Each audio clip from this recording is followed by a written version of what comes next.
Hello. Hello, beautiful humans. This is Overlord speaking. How are you doing today? I'm doing my grocery shopping. I'm sorry that the schedule is not out yet for this week. I was crashing out.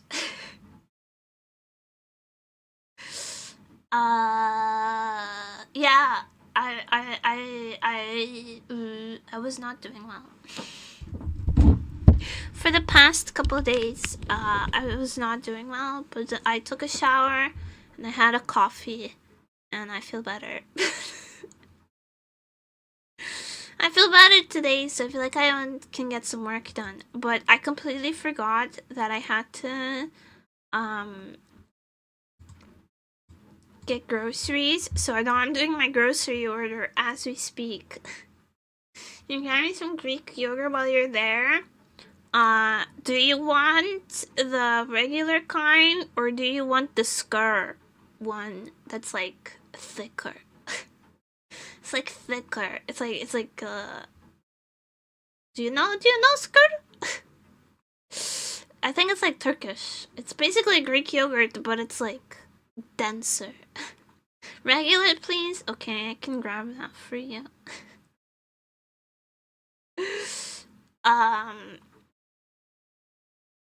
Do you want the pain au chocolat? It's Icelandic? Oh. I've been enjoying the skyr more because I like the thicker texture. It's also like higher protein, lower fat. But that does mean it's not as yummy as the Greek yogurt. It's like having froyo instead of ice cream. You know, you make things a little worse so that you can have more of it. Actually, I went froyo the other day because I happened to be at the mall with the froyo place.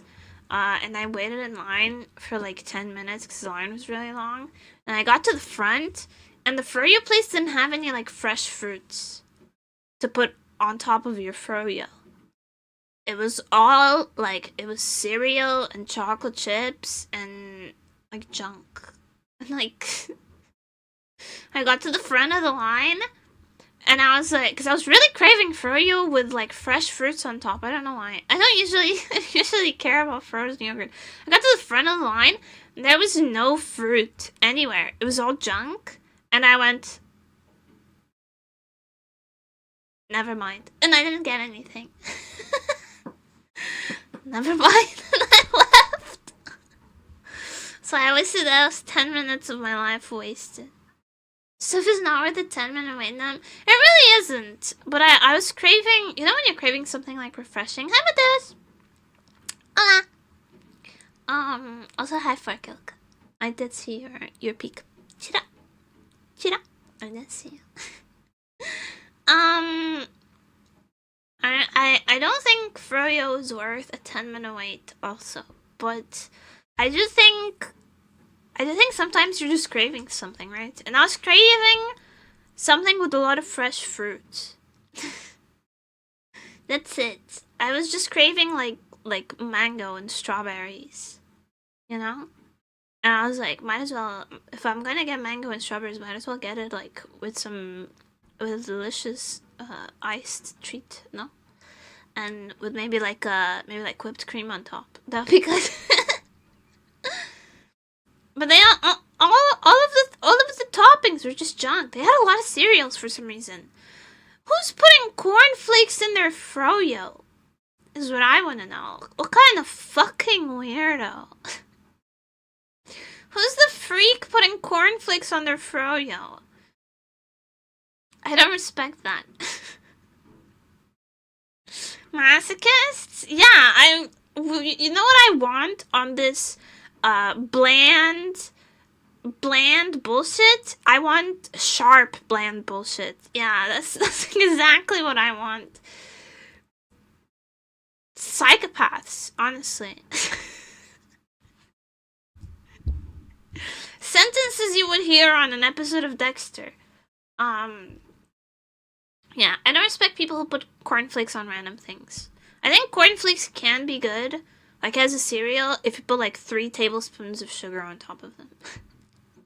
Hi, Shiny Pikachu. Welcome in. Welcome back.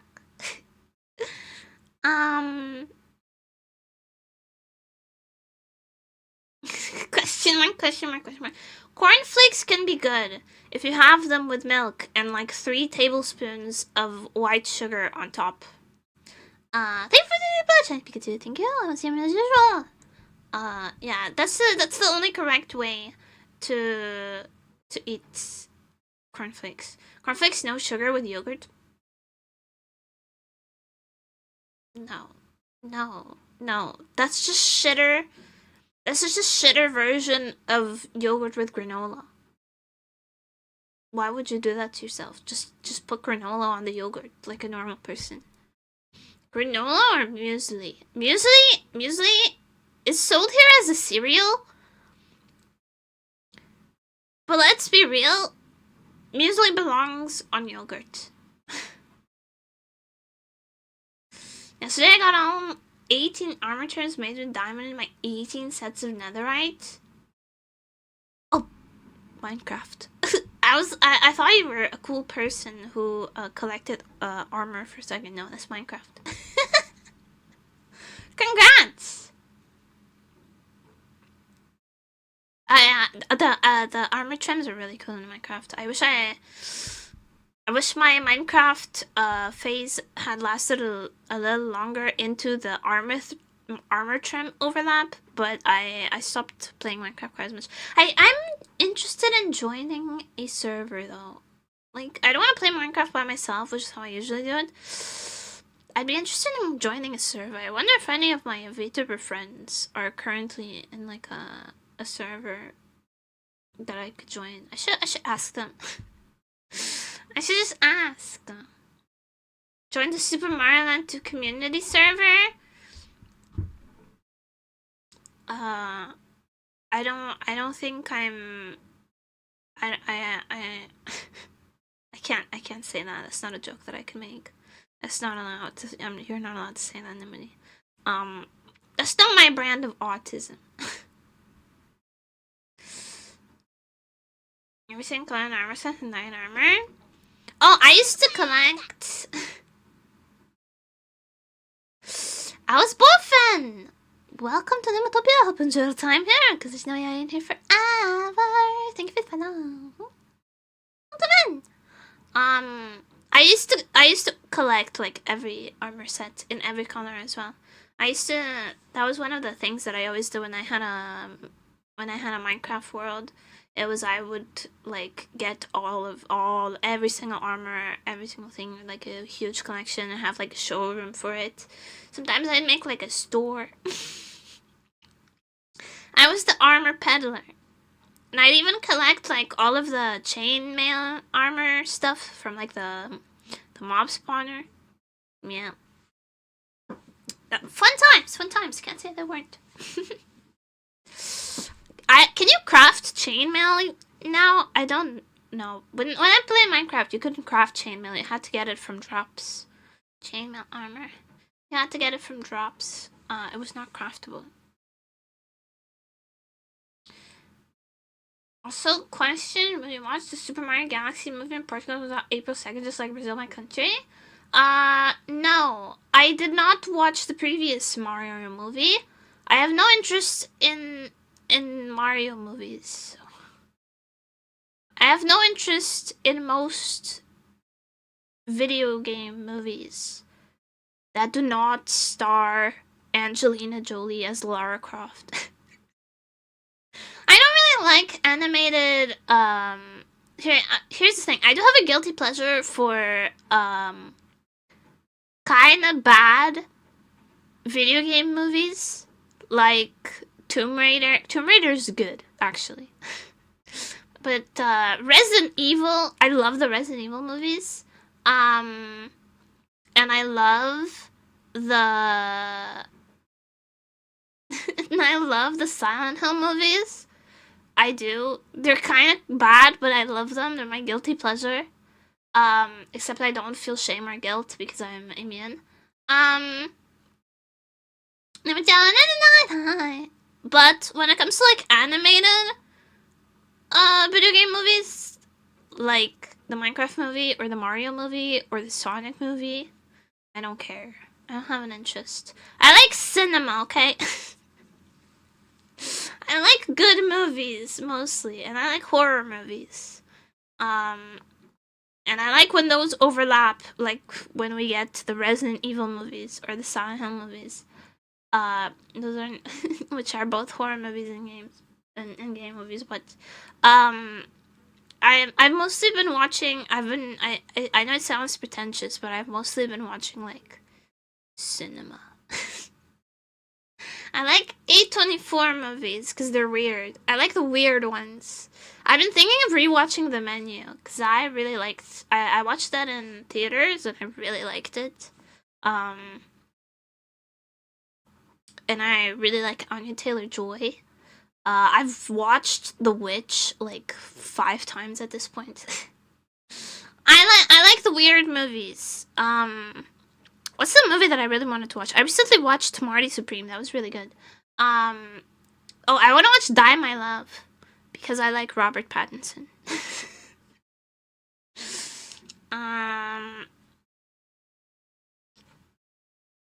Trailers are the best. I love horror movies and I love a weird movie. Just like a weird one. I'm not a big fan of suspense, especially like the mystery thrillers, like the detective movies and stuff like that. I'm not really a fan of those. I like proper horror movies. I like slashers. I like supernatural horror. And then I like a weird movie. Like I loved The Neon Demon. Those kinds of movies. The weird ones.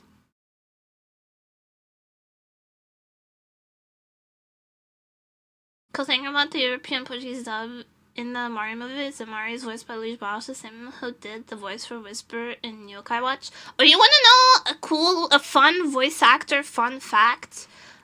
So in the original Dragon Ball series, the European Portuguese dub, the guy who does the voice for Vegeta is actually a singer. He sings like traditional Portuguese fado. So you can just fully hear Vegeta belting out traditional Portuguese fado music at any point.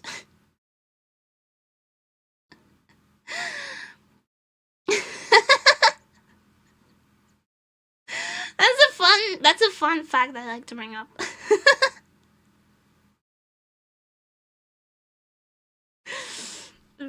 I know a lot of I didn't watch very much Dragon Ball growing up. I was more of a I'm a bit younger than the people who watched a lot of Dragon Ball growing up, I feel like. I'm like a couple years too young to be the Dragon Ball. But I was friends with a lot of Dragon Ball nerds because I was always kind of friends with the older crowd in high school. So I know a lot of the Portuguese Dragon Ball memes.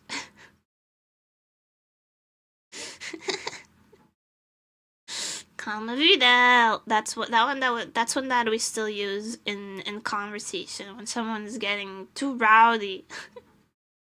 We pull out the calma vida.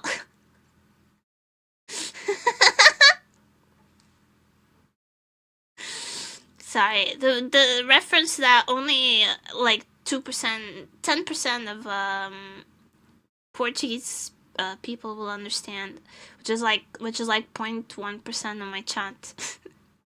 So it's a 0.2. So it's a 10% of a 0.2%. If numbers meant anything, I would tell you how much that is, but they don't, so I don't. Even further beyond, that's My Hero Academia. Your chat is 50% Portuguese. I don't believe you. I don't believe you. I've seen the analytics. That's not true. It's not true. I've seen the analytics. Although I did I was talking to a classmate recently. We ran into each other at an event, and I found out that she doesn't speak English, but sometimes she has my streams playing in the background.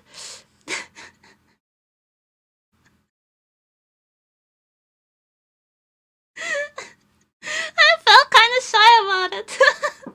I'm so glad she actually doesn't understand what I'm saying, though. And it's better that I'm so sorry. I'm so sorry, but it's really good that she doesn't actually understand what I'm saying.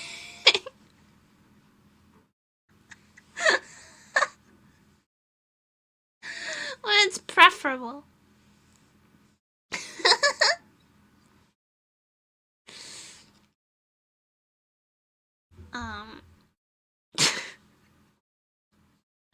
Because imagine if word gets around. I shouldn't understand English in this stream sometimes. I feel like that's universal. I feel like everyone feels that way. Even me. I also wish I didn't speak. Sometimes. Okay, back to groceries though. What should I get? I never know what to get, like, groceries wise. You know? So people take English and Portuguese. Yeah, I figured. Most people in the chat speak 2 languages.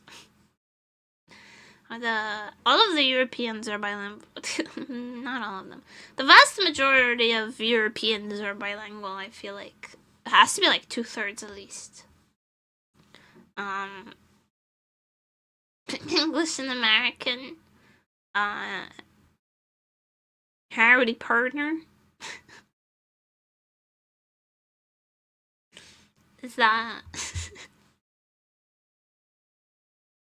Sorry, I can only think of the Asian guy that's like English. No English. American. I speak American. Ni howdy.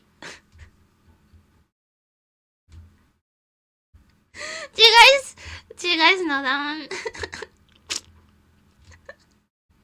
The Chinese guy who only speaks cowboy. No English though.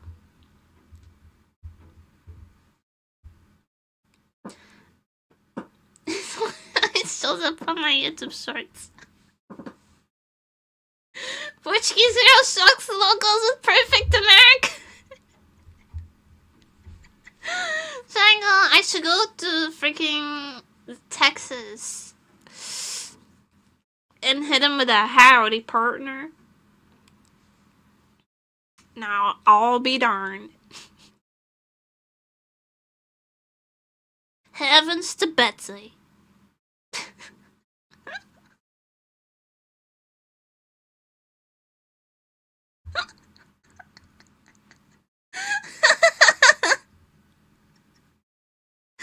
That would be so funny.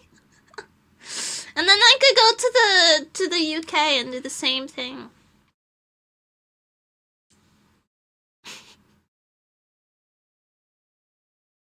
How's it going, geezer?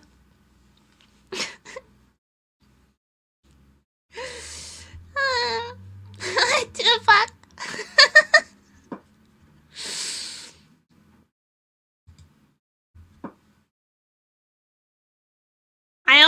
I always end up with a slight accent from speaking to my family. Cause like my cousin, when I go to visit my family in the UK over Christmas, my cousin, we speak English to each other. It's just convenient. And he's been living there for a while, so he has like a pretty strong accent. He goes, "Do you know what I mean? Do you know what I mean?" He says that a lot. So I always come back with like a little bit of his accent. It takes me a couple days to get it out of my system.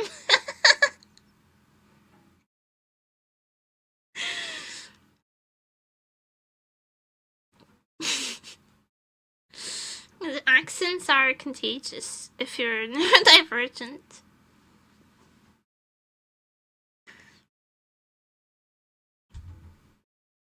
Sometimes, this doesn't happen very often, but sometimes I slip up and I don't have much of a Portuguese accent when I mostly speak English because I just speak English all day. I grew up bilingual, so it's kind of also, I don't feel like it's a second language. I feel like it's just like the same. But when I always, sometimes it slips a little bit for no reason, except that like my brain glitches. So sometimes it comes out instead of because, it comes out like because.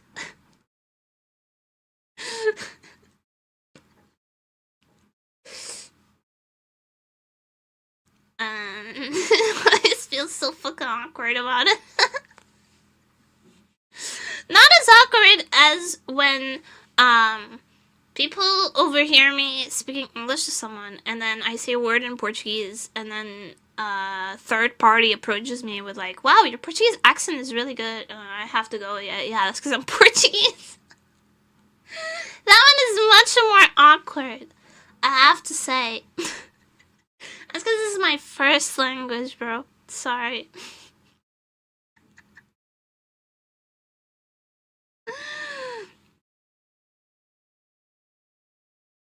I just have a hard time expressing myself in it because I don't use it at home. Portuguese girl shocks locals with perfect Portuguese. That's actually how it is, though. Portuguese girl shocks local.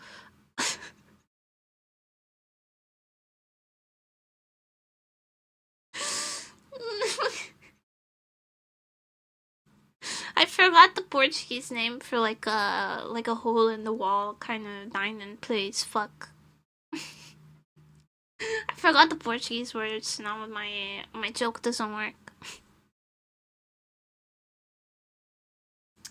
It's a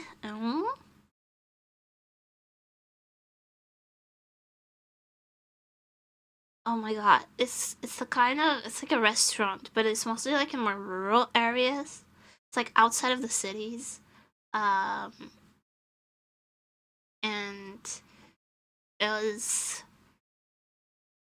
it's like a mom and pop restaurant where all of the uncles go to day drink, and they also serve Matashka. Yes, thank you. Local Portuguese girl shocks Tasca owner by speaking fluent Portuguese. Matashka, yeah. I watched The Herd of Invaders in Portugal. They dubbed the show in 2004 and aired Nickelodeon and Sega's Villa on Amazon Prime Video in there. Let me tell you, I did not need them to dub the show in 2004 because I became an emo kid in middle school, and my entire personality became Jonan Vasquez's body of work. I actually got introduced to Jonan Vasquez first through Johnny the Homicidal Maniac, which is this comic series. And then I got put on to Invader Zim, which I watched in its entirety because I thought it was really funny. And then it became my whole personality for a while. I was an emo kid. Yeah. I went through all of the phases. I started off kind of goth, then I went full emo, and then as I became a weeb, I drifted into scene, and then as the weeb reached its peak, I started high school, I switched over to wearing Safeco exclusively. I was like, I want to be an anime protagonist, and so I would only wear checkered pleated skirts and blouses and cardigans and thigh-high socks, and that was my entire wardrobe. It was just safe good. It was just uniforms. People would ask me all the time, like, what school do you go that has a uniform? And I'd be like, my school doesn't have a uniform. This is just how I dress. This is just how I dress. So, yeah.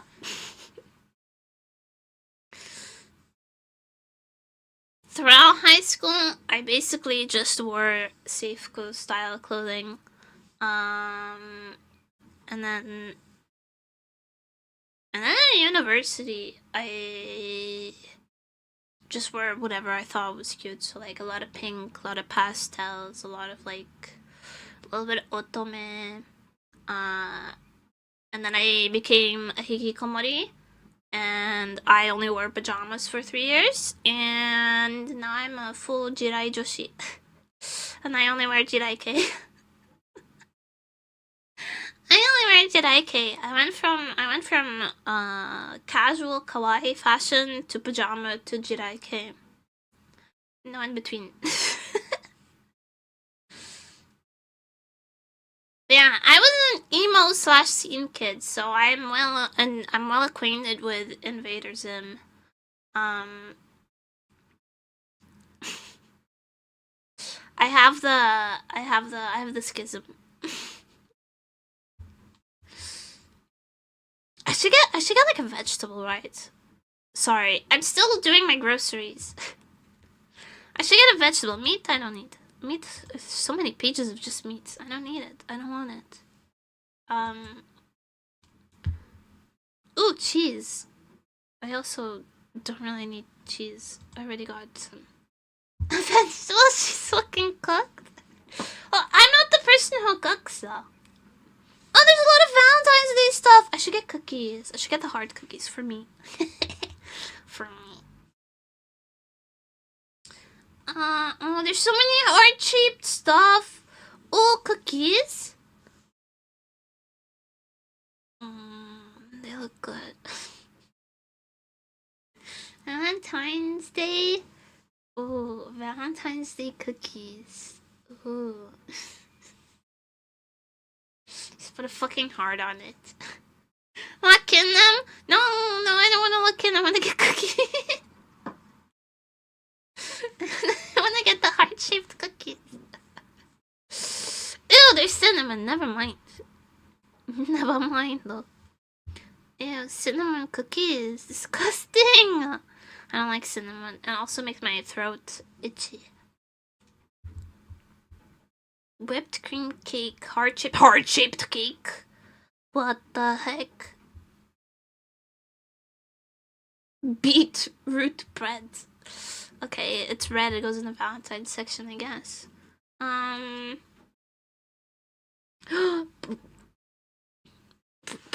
Brownies. I already figured out what I'm gonna do. Okay, so when the schedule comes out on Friday, we're gonna do kind of a baking stream. I've decided what I'm gonna do. I'm gonna make palmiers. I'm gonna make because they're kind of heart shaped. I'm gonna make chocolate palmiers. I hope you enjoy them. I hope you like my palmiers. Palmier. It'll be cute. Saturday I can't stream, unfortunately, because it's just no, it's not possible. Okay, I'll tell you the truth. I can't stream on Saturday because it's Valentine's Day and I want to watch my Oshi's Valentine's Day streams, okay?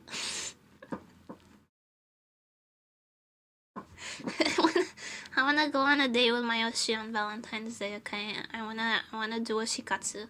I wanna take my acrylic stand and I wanna go take pictures of heart-shaped cakes and cookies with my Oshi on Valentine's Day, so I cannot stream.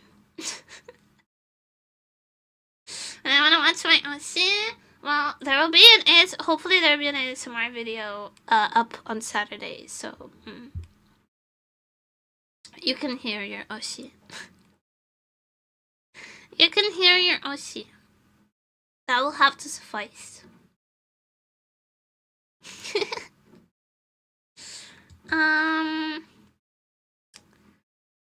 Don't think we need rice. Don't think we need pasta.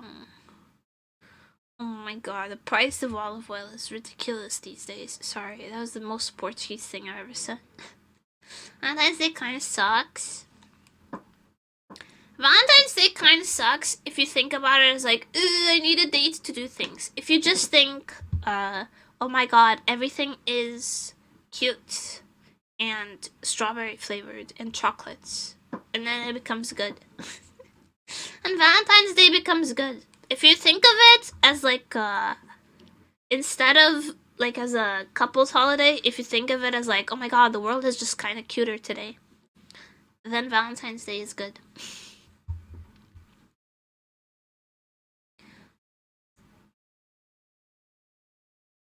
Never really know in my life, so I don't care. You should I mean, if you like sweets, you can do what I do, which is I just go to the bakeries to get the limited edition Valentine's Day sweets. I go out on Valentine's Day just to eat the freaking pink donut. I will. I myself with my acrylic stand of Pekora. I am not ashamed. I will not feel embarrassed for living my best life. Don't even know when Valentine's Day is because I rarely go outside.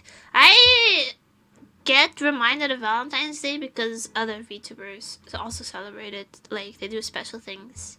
The VTubers I follow do special Valentine's Day streams. So, I'm in the loop. I get clued in. Also, I feel like I also need to put out content, you know? It's like,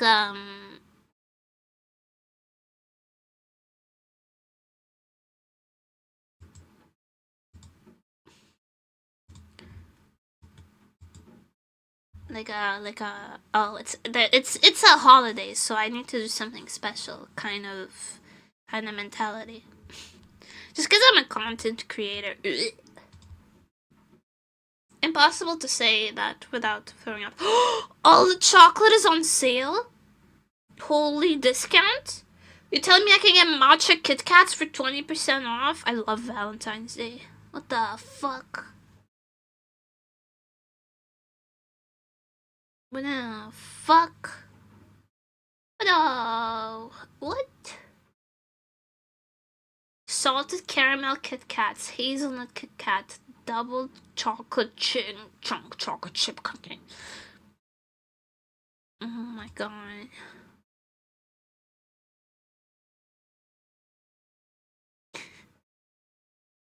I love a Kit Kat.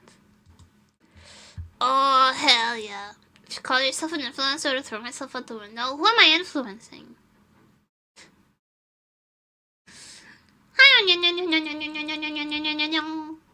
You can speak to the trees. Do you speak for the trees? Are you the Lorax?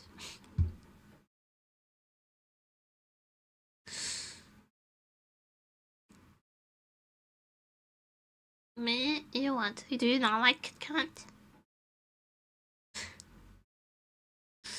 Do you not like Kit Kats? What's wrong with you?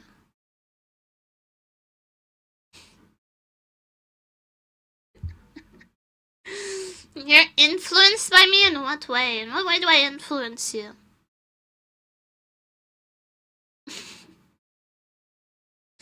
background image influenced me. Well, then my work here is I'm doing a good job then. Actually, that was part of the reason why I crashed out so hard. since Saturday. My brain has been kind of in a downward spiral. All weekend. Not because of the machine behind me. Because I feel like I've not been doing a good job. Which is dumb. Because I went, it was like, okay, let me be candid for a moment here. I got my grades from this semester, right? And I did good. I passed all my classes. I didn't have to take any makeup exams. I had got good grades. And then the year averages came out. The averages for everyone in my year, which are relevant. For people for applying to internships. And my average is second from the bottom. Do you know why? Because most of my grades are from 4 years ago.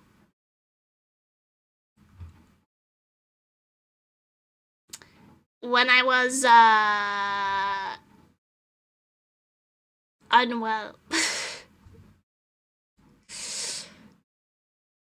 So it felt like I, who had quit school, gone and worked on myself and worked really hard to improve myself and was finally seeing results of like, finally I'm succeeding at stuff, and then seeing my average like dragged down to the earth, dragged through the mud, because most of my grades are from before I actually managed to do anything.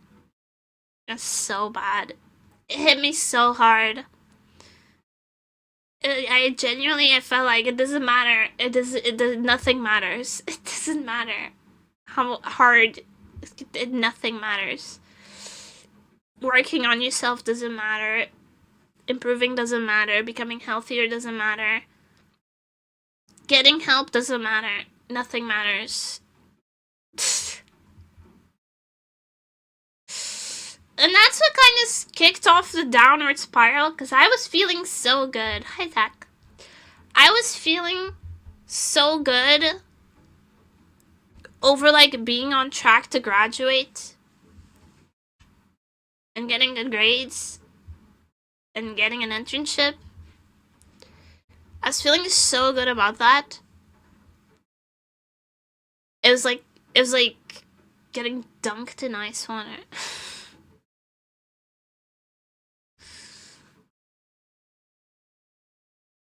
I was like, oh no.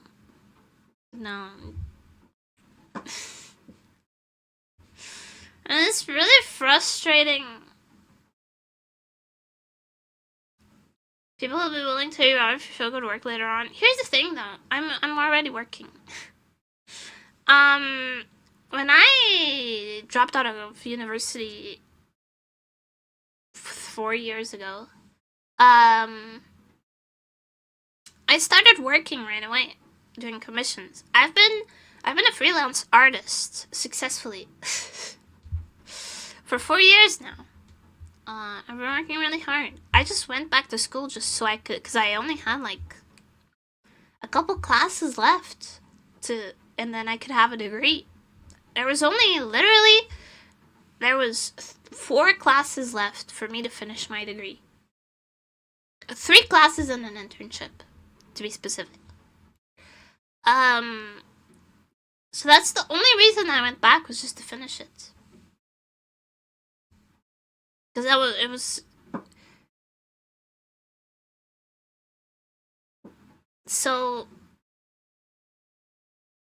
it's really frustrating when you're already successful and respected in your field, and then you go to school just so you can have like the diploma,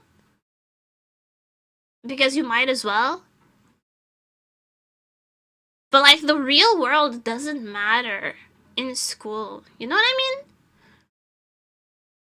It's its own like alternate timeline.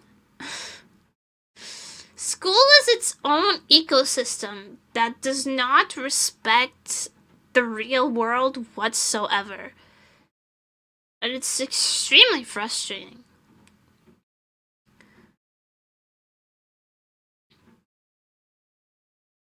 Because I have to sometimes, and then the thing about teachers is that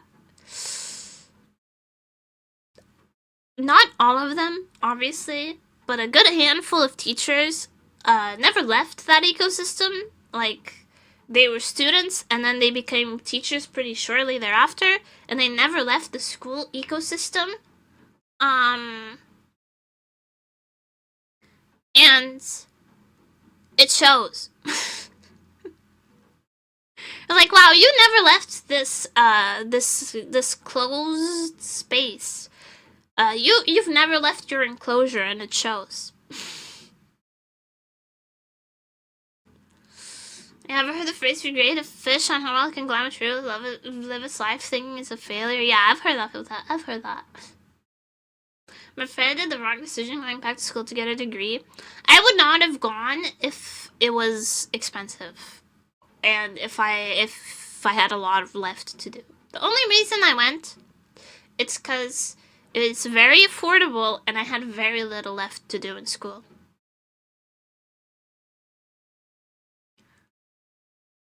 Some teachers are in the bubble their whole life. It's true. Yeah.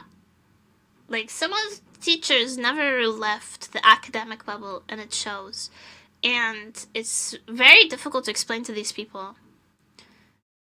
They're like, look, you're looking at me, and you're thinking, oh, another kid. Okay, whatever. And the amount of people the amount of grown adults that I've had to sit down and be like, hey, by the way, I'm a successful professional in my field, so could you stop being condescending? It's very frustrating. It's very frustrating.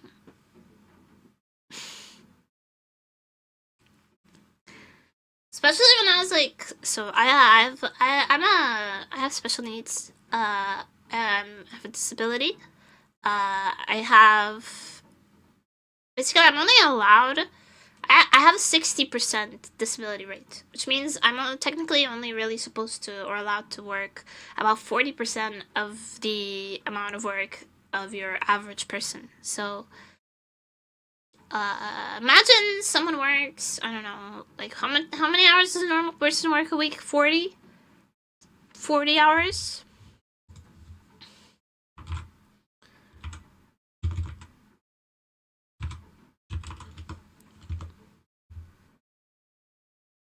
If a person works 40 hours a week, I'm supposed to work like 16. Yes, I did Google the math.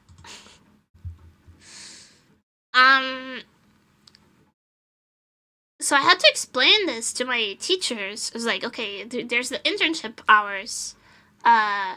There's the internship is supposed to be like a full-time job kind of internship plus school. You're supposed to be working 40 hours a week. I can't do that. I have a disability. I'm only supposed to work 40% of that. And the teachers who never left the academic bubble immediately went, well, then why are you applying for internships? You should just stay and do project. And I had to sit this grown-ass man down and explain to him, it doesn't make sense for me to do project. Because I don't need to build a portfolio. I have a portfolio. I have a job. I already did all of that. I already did project out in the real world. I don't need a simulation of a real life project. I have many. I've already worked with many clients. I already have a very large, very full portfolio. I don't need this. I need an internship. So figure it out. Again, personally, I have documentation that explains like an IP or such. Yes, I do have documentation that explains my support needs and this my disability rate and everything. I have everything documented.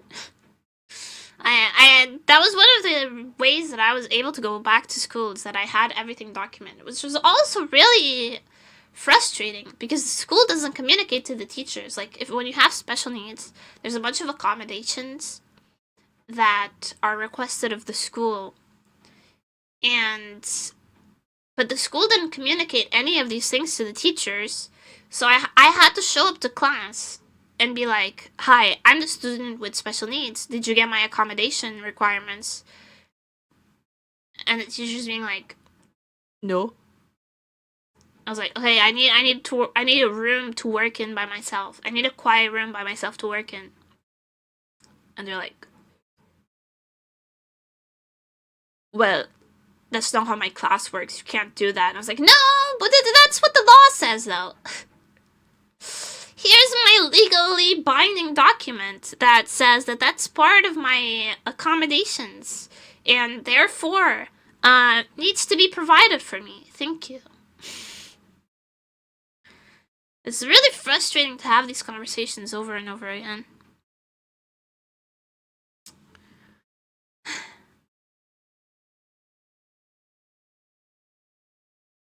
It's not... And also explaining to teachers that they're not optional. These are not preferences. I don't, like... This is usually the example that I use when trying to explain to professors this. A person in a wheelchair doesn't choose to not take the stairs. They can't. I don't choose... I'm not, this is not a preference. I cannot work in this environment. I need a room by myself where it's quiet and I can just do my thing. If you cannot provide that, I cannot work. If I cannot work, what am I paying you for?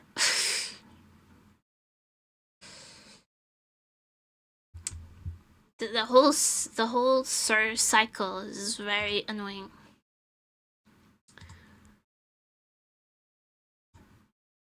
But at least I have all of the legal documentation that backs me up. I'm legally protected. Which is actually how I've been able to, like,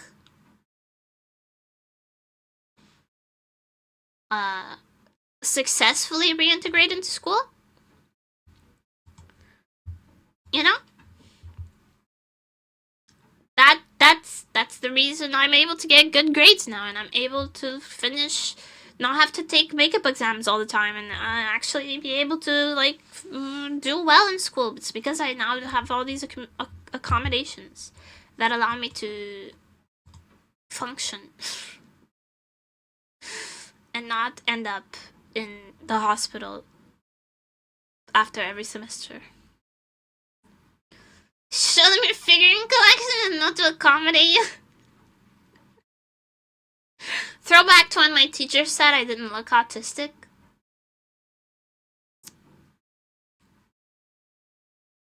And I was like, haha. You should see my room. I didn't know you were autistic. That's because you have not seen my Pekora shrine. It would have become very apparent if you hadn't.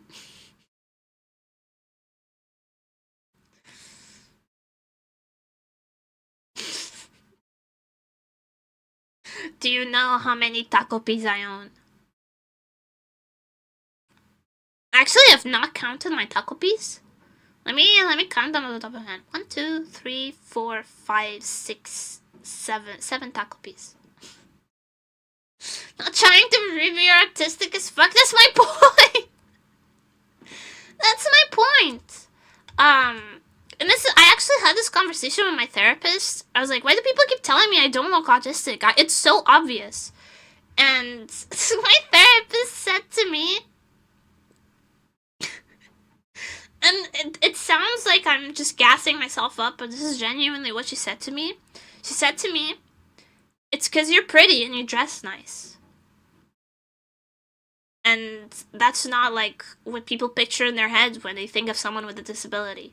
So they discredit that possibility for you automatically. And I was like, this is really frustrating because, like, who do you think is wearing this niche J fashion style besides my autistic ass?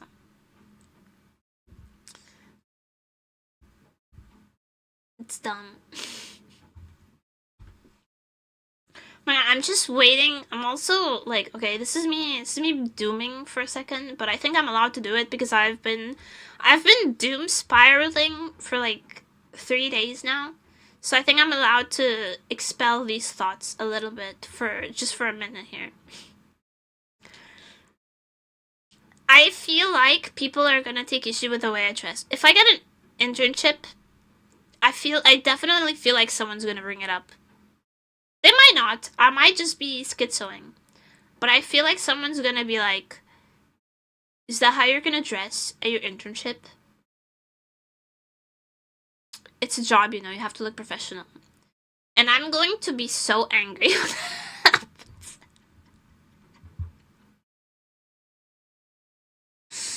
I'm going to be so pissed.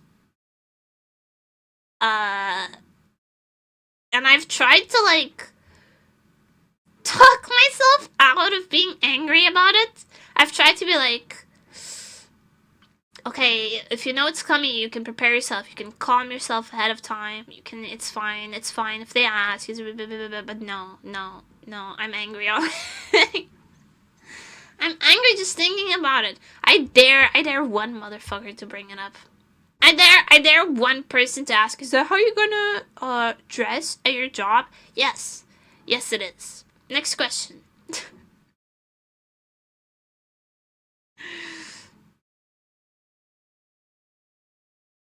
On my first internship, said I was dressed too formally. I feel like someone's gonna have an issue with the length of my skirts. I was curious dreaming with images of Jason. That's too far. I'm sorry. Yob. I'll do it with the soft J. The yob.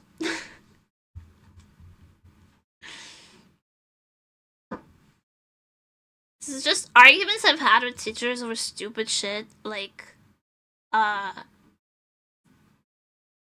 I've had a teacher ask me, like, well, what do you do when someone hires you, but your style doesn't match what they want? I was like, I don't take that job! What do you mean, what do I do?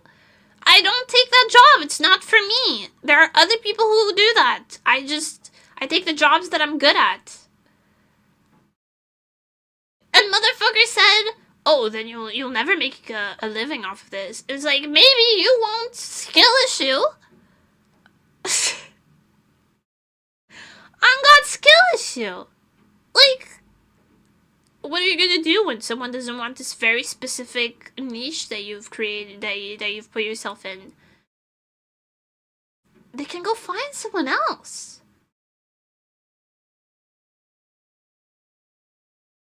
This is the thing about people who have never left the academic circle. They think that being more general is better because you have more opportunities, theoretically, but that's not how the real world works. If you're generic, people are not gonna seek you out because they can get that shit anywhere. You know? It doesn't have to be you, it can be anybody. So you need to niche down in order to be sought out. You know what I mean? But people who never left the academic circle have a very hard time grasping this. It's like, you don't want to be a jack of all trades. Okay? Especially not in art. Maybe in other areas is different. But in art, in design, you don't want to be a jack of all trades. Because then it doesn't have to be you. It doesn't have to be you, it can be anybody. If you're generic, if your work is generic, it doesn't have to be done by you, it can be done by anyone. You want to be specific. You want to be very, very good at a very specific thing. It can be done by AI, yeah! Exactly. At this point, it can be done by AI. It can be done by the intern, the unpaid intern. It can be done by anyone. You want to become very, very good at a very specific thing.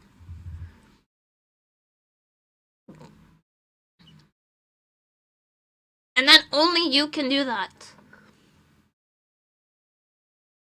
But people who've never left the academic circle have a very hard time grasping this. For some reason. Because they've never been confronted with the reality that for working with clients, you have to put yourself in the shoes of like a person who needs... You have to put yourself in the shoes of the client, right?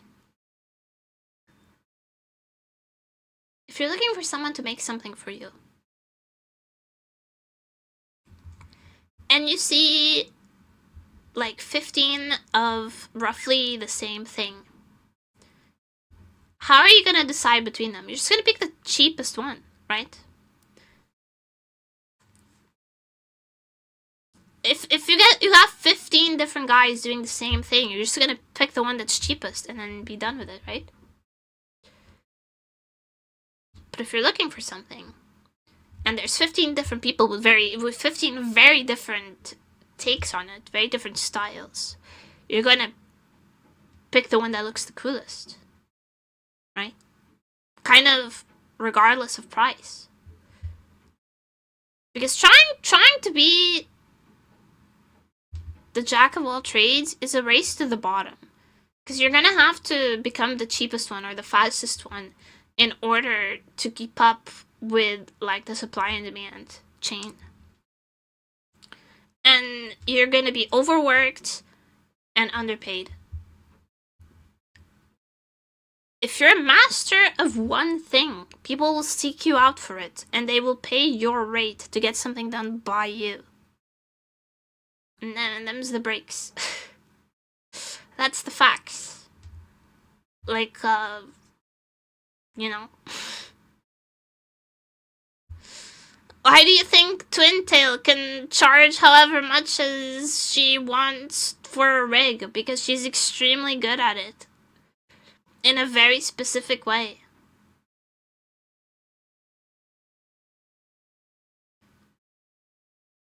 Obviously.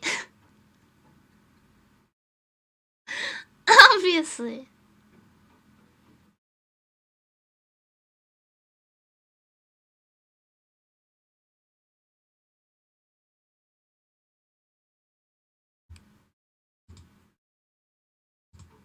Anyway, I still have not finished my groceries. I still have not finished my groceries. What the heck? What the fuck is this? Culinary cream? Oh, that's like stock. I don't need that. I don't eat that kind of food. Veggie fries? What? Veggie chips? Oh my god, they made French fries out of vegetables?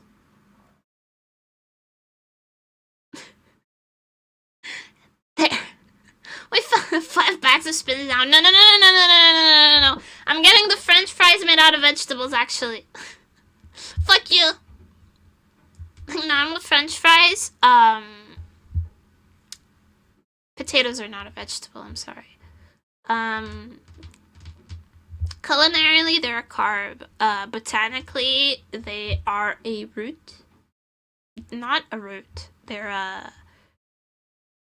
Son tubérculo. Sorry, I don't know the English word. Tuber. Yeah, they're a tuber. Not a Vtuber, but a tuber. But these are made of like broccoli, carrot, and some potato. High in fiber. Veggie chips. They're like crinkle fries, but they're vegetables. Oh hell yeah. There's my there's my veggies. Hell yeah, boy. The nuggets and chips meal just became more nutritionally valuable. I suppose a fake term therefore I can claim anything to be a vegetable. All terms are made up. Nothing actually means anything. So do whatever you want, I guess. What is this? Penne alla vodka. Penne alla vodka. Yummy. Yummy cookies, pistachio? What the fuck?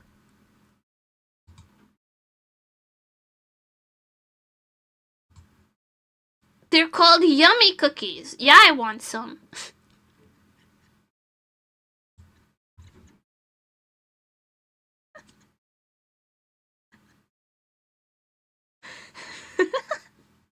Don't judge me. Don't judge me. Don't judge me.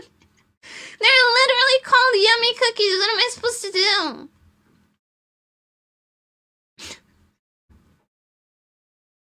They have pistachio and they have Biscoff ones, but I already have Biscoff cookies at home, so I'm gonna get the pistachio ones.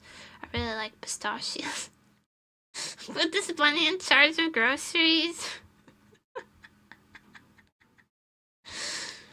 I don't do the like main groceries. Roommate does the main groceries because roommate cooks.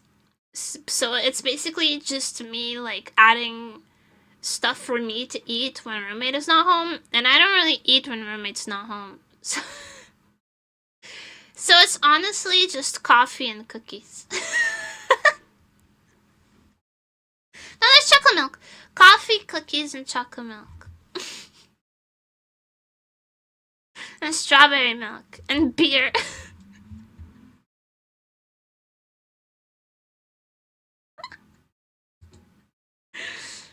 The actual meal planning has already been done by somebody else.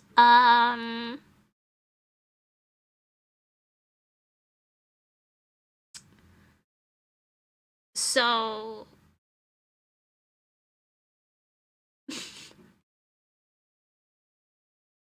the actual meal planning has been done by somebody else, so I just have to whenever no one else is home, I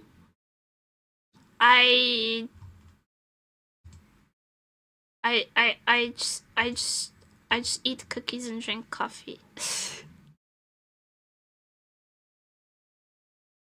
And tea. I should get some tea.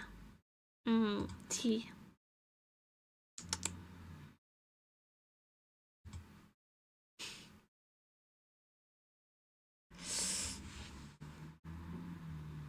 Interesting meals. Roommate decides the meals, okay? I'm not in charge of that. He just cooks whatever. Sometimes he asks me what I want. But most of the time it's just, hey, it's stir fry for dinner. I'm like, okay.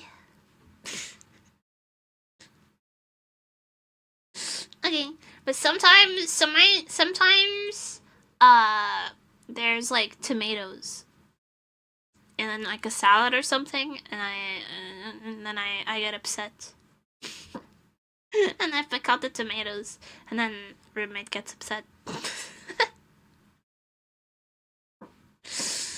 It's not a frictionless trade. Daddy, can I get a baka? before I go. Yeah, there you go. Back. What else do I need? I don't think I need anything else.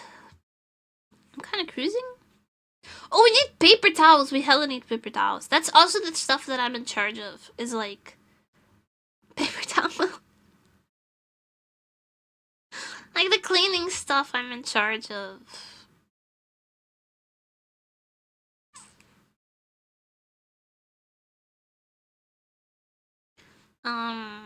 So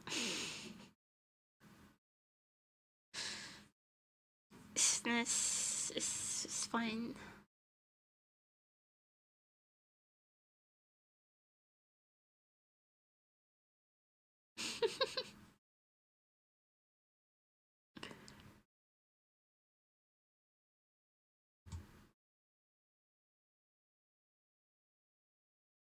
Hi, me, congrats on your lobotomy.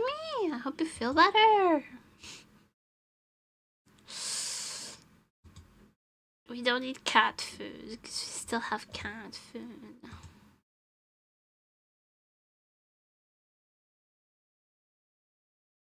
Still have plenty of cat food. Sausage is chubby as always. Dog food? We don't have a dog. And I don't eat dog food. It's just not my preference. Why am I looking at makeup? I don't have a good reason to be looking at makeup. But I looked and there's nothing that I want. Bro, I wish there. You guys know the home appliance brand Smeg.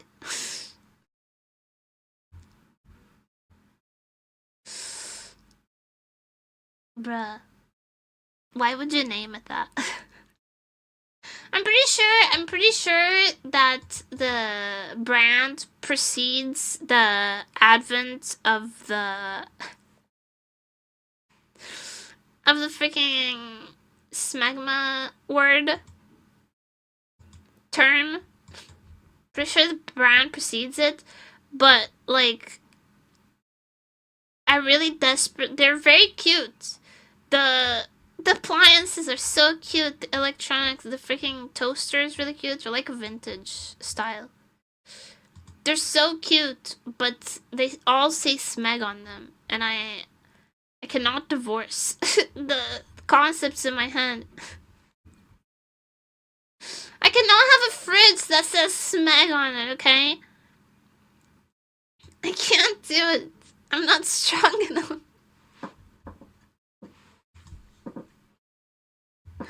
What am I supposed to do?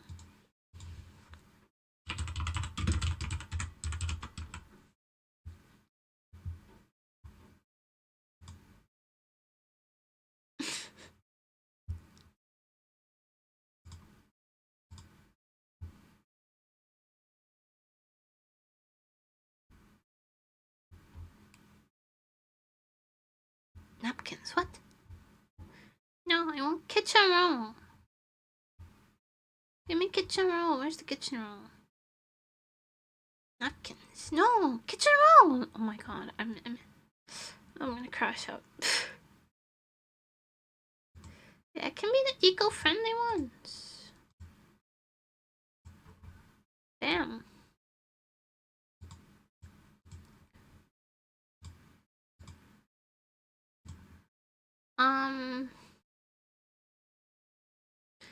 Cause stuff on the random mind, everything will balance. No, everything will be so much worse. Hi, Blessin. Bless. Hello. I don't think anyone's ever called me thug before, but I appreciate it. Makes me feel tough. Voilà, excusez-moi, bonsoir mademoiselle. Bonsoir. Je m'appelle Nemuri. Je suis une bunny.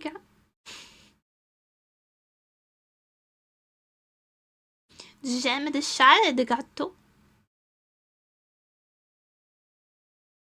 How are you doing, miss? I'm chilling today.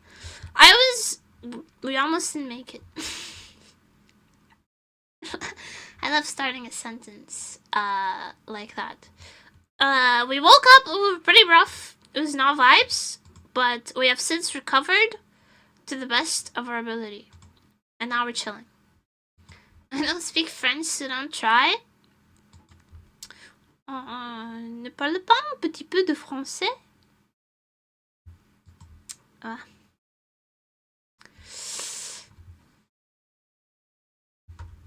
I only speak a very crude little bit because I took French in middle school. But my middle school French teacher missed like half of middle school because her husband had a mental breakdown. And she had to skip most of like 8th and 9th grade. Like half of 8th grade and most of 9th grade because she was taking care of her husband who had a mental breakdown. 안녕하세요. 안녕하세요. 안녕하세요, 여러분. I watch Culinary Class Wars. I know some Korean words. 맛있다. 맛있다. 맛있어요.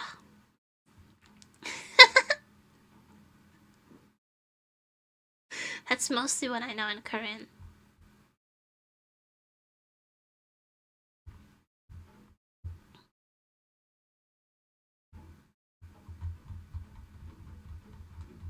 Oh, 대박. There's also a lot of that. There's also a lot of wow, 대박. In Culinary Class Wars. I'm currently watching the 2nd season.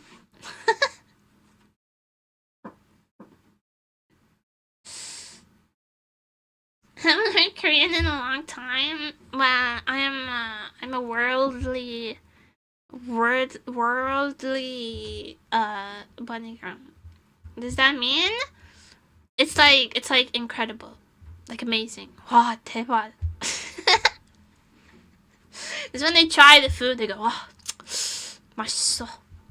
맛있어 is like it's yummy. 대박.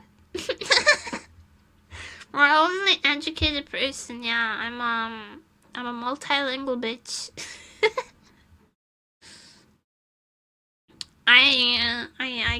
I can speak a very small bit of a large variety of languages.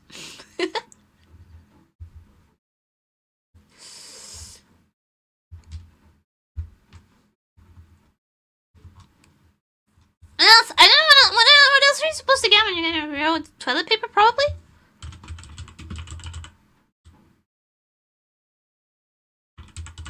Toilet paper would probably be a good. Language can you speak? I can speak Portuguese fluently. I can speak English fluently. I can speak a little bit of Spanish. I can speak a smaller bit of French. I can understand Italian, but I don't speak it good. I can speak German, but only in ways that you would scold small children. Only in ways in which you would scold small children in German. Because that's the only occasions in which I was exposed to German was when my auntie was scolding us.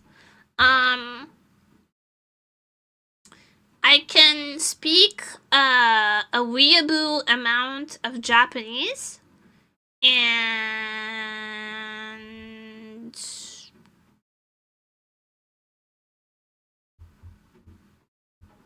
I believe that's it. And I can compliment food in Korean. Yeah.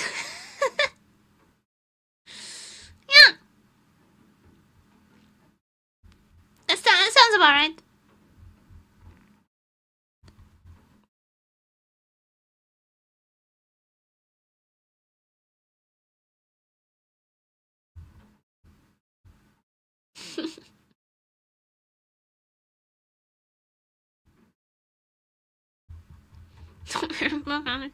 Listen. I can only speak the amount of German required to scold a small child. That's it. Oddio, è una cosa bella. Vorrei imparare più di 4 lingue diverse, ma non ho il tempo necessario.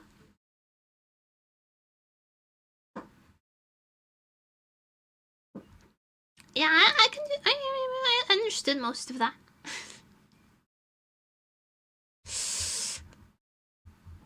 My Italian used to be. My Italian used to be a lot stronger back when I was younger, because a lot of my mom's friends spoke Italian because they were Swiss Italian. So they spoke Italian, but I have forgotten the majority of it.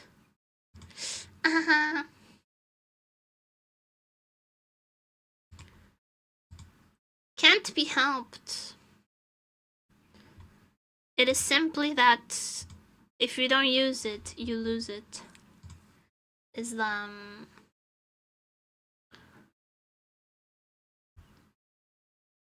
the way of life, of languages. Yeah, I can be very sassy in German. Like when because I also hear like my cousins talk back to their parents in German, so I know a lot of Ich weiß,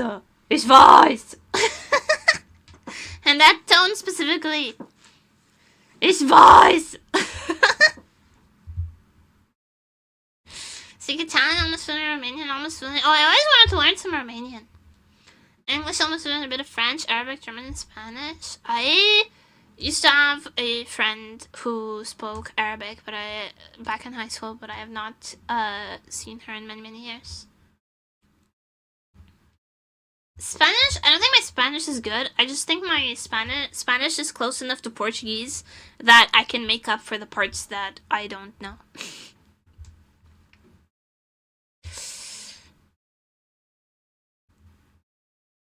Así que te hablo un poquito de español,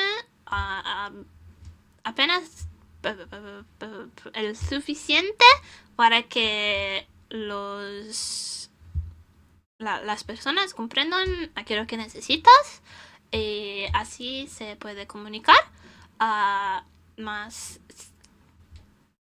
no conozco suficiente para tener un diálogo completo en español. No puedo dialogar.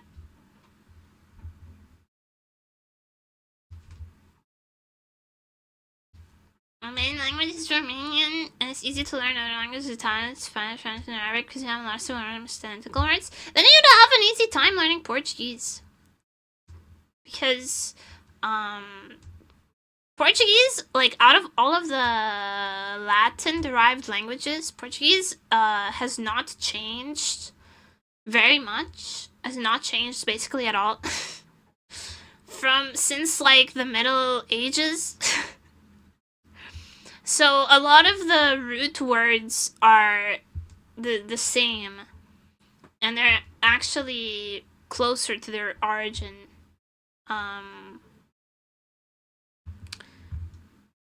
Like, we have a book that we learn in school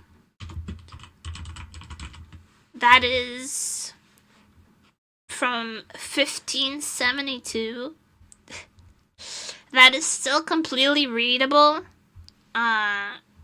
in its original text, because the language has not changed that much, to be honest. So you might have an easy time learning Portuguese if you're ever interested, because I feel like Romanian is also an old Roman language, so there would be a lot of similarities. Which is why I also have an interest in learning a little bit of Romanian, because I feel like it would be pretty intuitive. I speak Russian, English, and Tajiki, and also a little bit of Lithuanian and Portuguese. I was like, Piccolo Dragon Ball.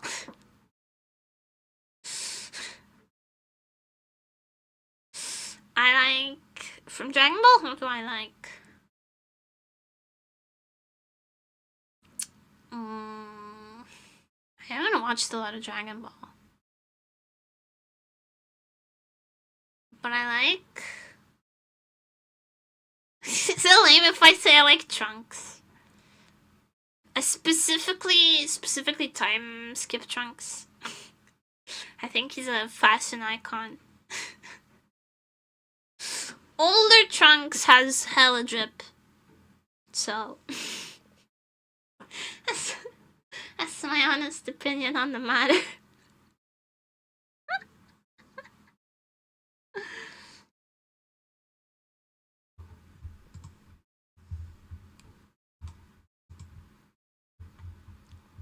Italian, I feel like whenever I want to speak Italian, I have to go back to like the song. You know the song? I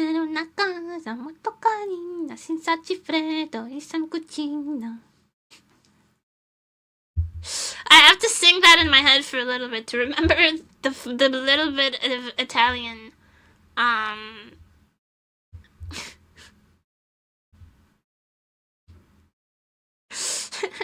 are you talking about? It's like a nursery rhyme, right? Era una casa molto carina, senza cifretto e san cucina. Non si poteva quedarci dentro perché non c'era un pavimento.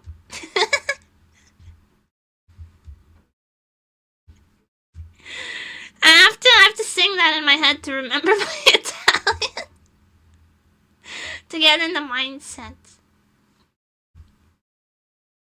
You're out of cigarettes? That's a good thing. You should not buy more. You would save so much money if you didn't buy cigarettes. And also your lungs would improve, but you know, that's like neither here nor there. But you'd save so much money that you could give to me instead if you stopped buying cigarettes. Think about it.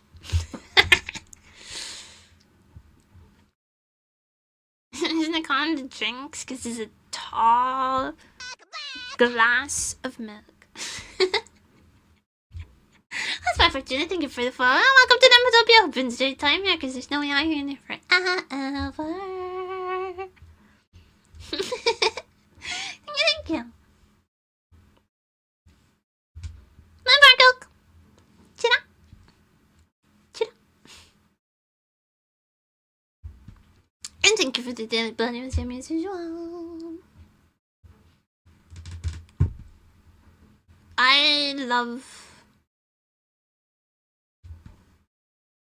a daily blood donation. It pleases me.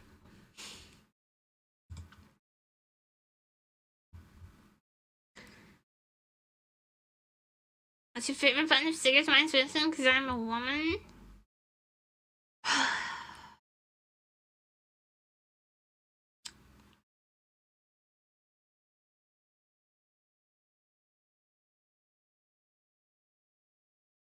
I'm an asthmatic. And I've not touched a cigarette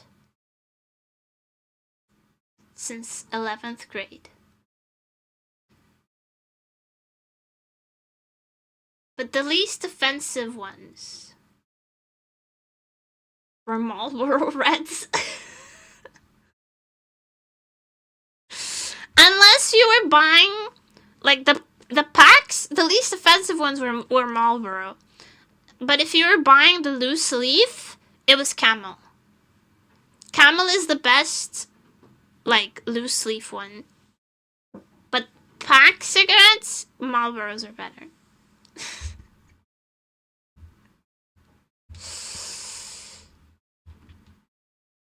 The Previlts. As in Newport? I don't think we have Newports here. I've never heard of those. Winston's I've seen, but I don't think I've seen Newports. I don't think they're popular here. Least offensive cigarettes scientifically are Winston White Super Slims. So like, of course you would smoke Super Slims.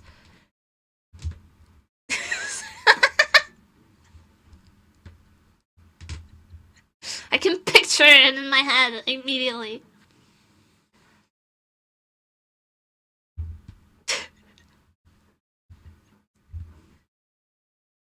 Tall, skinny bitch. A stick figure smoking a super slim cigarette. Of course. Of course, of course. Wait, let me guess. You wear a mini skirt with fishnets and some combat boots.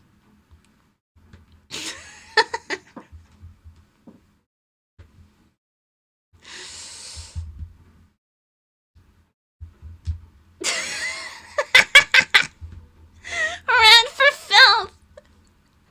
Hi, yummy cigarettes are not yummy. Except for loose leaf camel. If you smell the bag of loose leaf camel, it smells like vanilla. So that smells pretty nice. But cigarettes are nasty. I used to get Russian Marlboro from friends who visited Estonia when I was a teen, and they made this funky blue smoke that smells slightly of petroleum.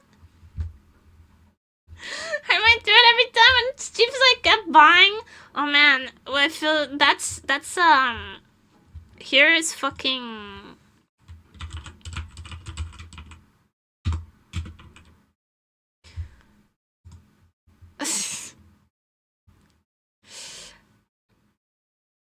There's this brand of cigarette. I think they're called Ritz.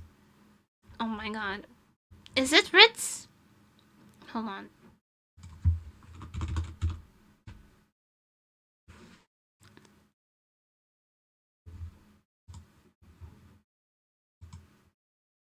And they're so bad. Let me look up images, see if I recognize the box.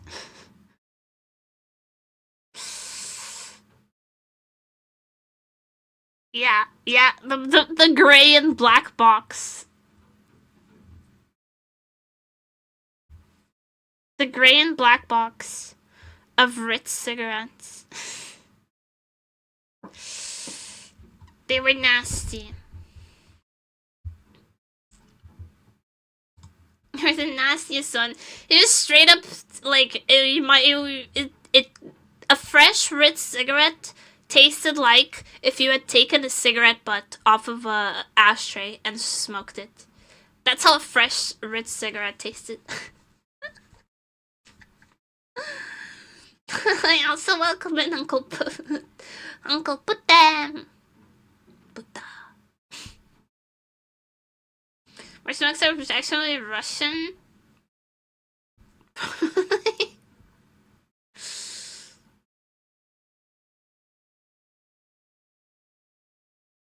Wanna see some real shit? I ordered fresh tobacco and dry and roll myself. Try that shit.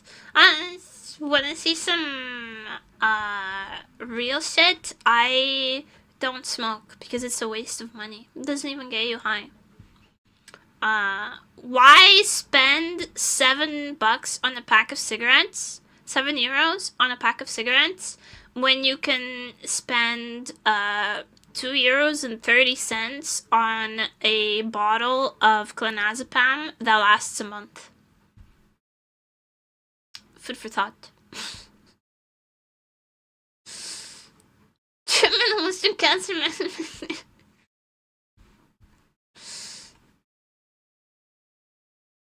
Belmont is the most infamous Russian one and have a filter but rather a piece of cardboard at the end. That you rolled up and smoked through like a tube so you didn't burn your lips.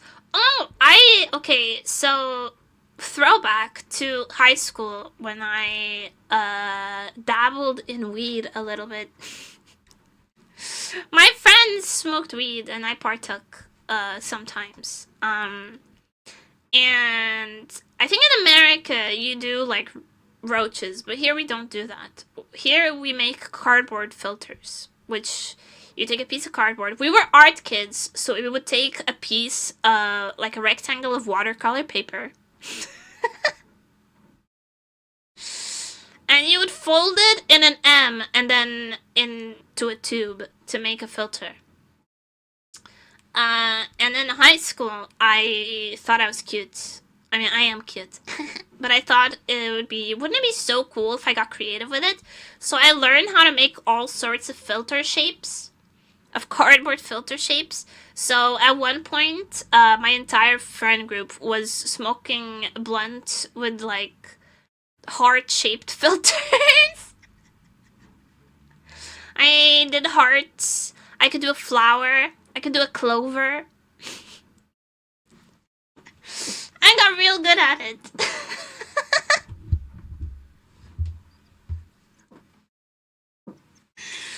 I got real good at it.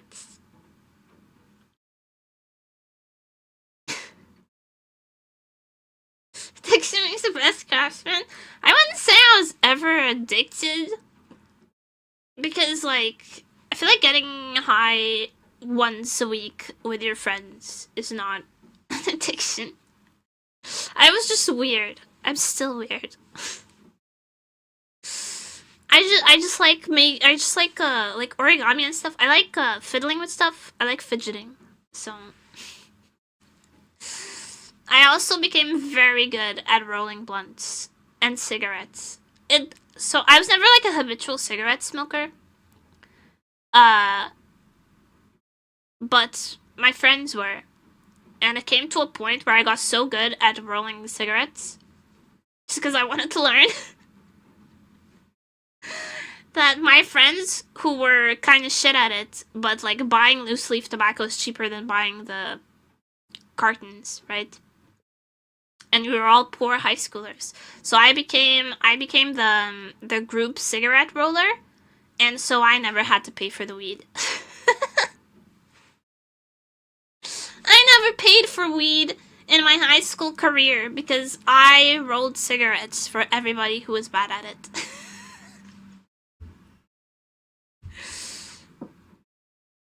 I was pretty good at it. It was more impressive because I was able to do it with long nails. I always kept my nails long. Isn't that so silly?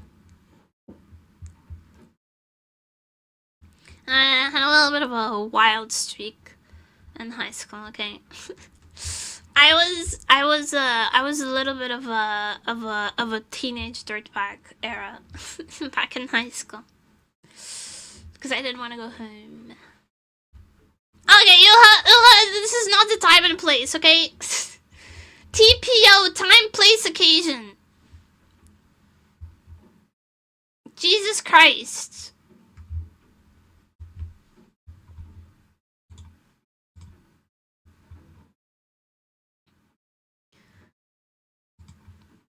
Oh, silly. When I was in high school, I didn't want to go home, so I had a little bit of a teenage dirtbag era where I would just like couch surf in friends' houses during summer break because I didn't want to go home.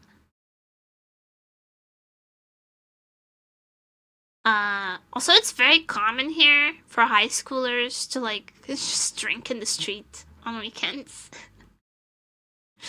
If you go out in any city on a weekend, there will be groups of high schoolers on the street getting wasted off of like a liter of beer and like the 10 euro, the cheapest, shittiest vodka money can buy.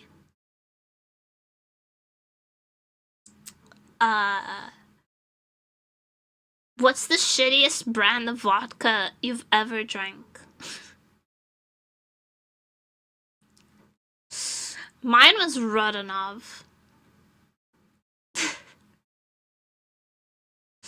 High school kids are drinking everything wherever they can. Yeah, we'll just sit on the street and drink.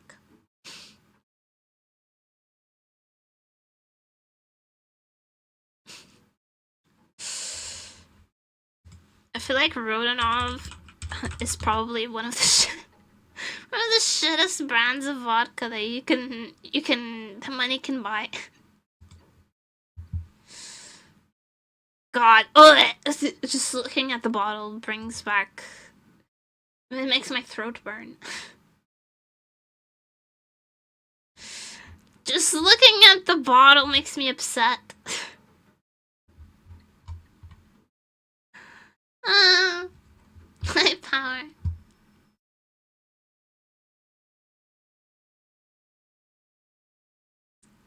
30 minutes probably vodka. Finished crabs is usually pretty clean, but slowly revealing 40% usually classified as vodka. Ah. So it's the local tradition of still plain liquor called Venus draws from moonshining essentially. Oh, we have.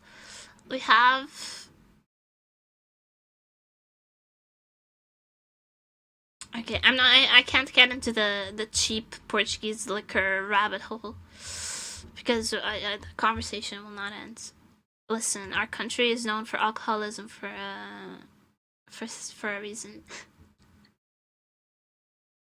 If you ask what's the stereotype for Portuguese people, is that the women are short and everyone's a drunkard.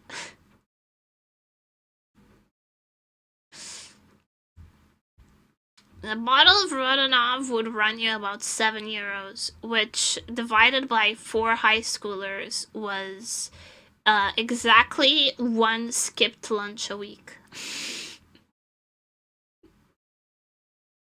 If you skipped lunch once a week, you could get together with 3 to 4 of your friends and buy a bottle of Radeon. And that's the Portuguese high schooler experience.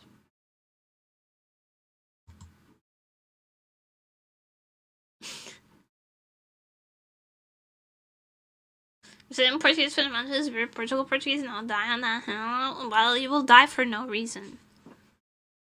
You will die for a lost cause. They're just different. Brazilian Portuguese is easier to pick up because it has more influences and it's easier to pronounce. European Portuguese is really, really old and really, really difficult. And very grammatically complex, but that's what makes it cool and interesting. So you're basically comparing the sexy literature professor that everyone has a crush on to the like to the funky art teacher that the students actually enjoy spending time with. All Portuguese don't eat in school, just drink. All Portuguese like skip a meal in school once a week so they can drink on the weekends. Yes.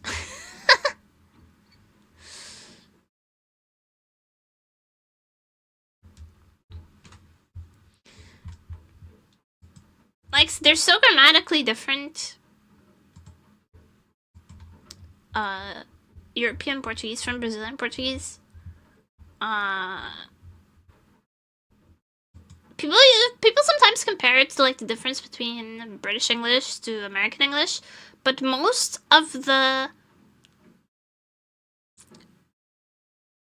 only really like writing differences from one to the other is that sometimes British English uses an E while American English uses an A, like in gray. In America it's an A, in England is an E for gray. And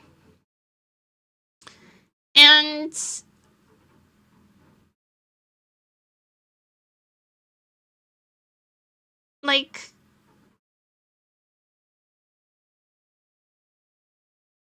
but like written Brazilian Portuguese is so different from written European Portuguese.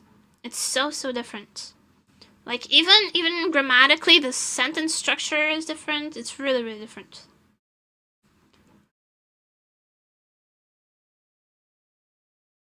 How did Portugal manage to end up poorer than its colonies? That's what happens when you actually do reparations.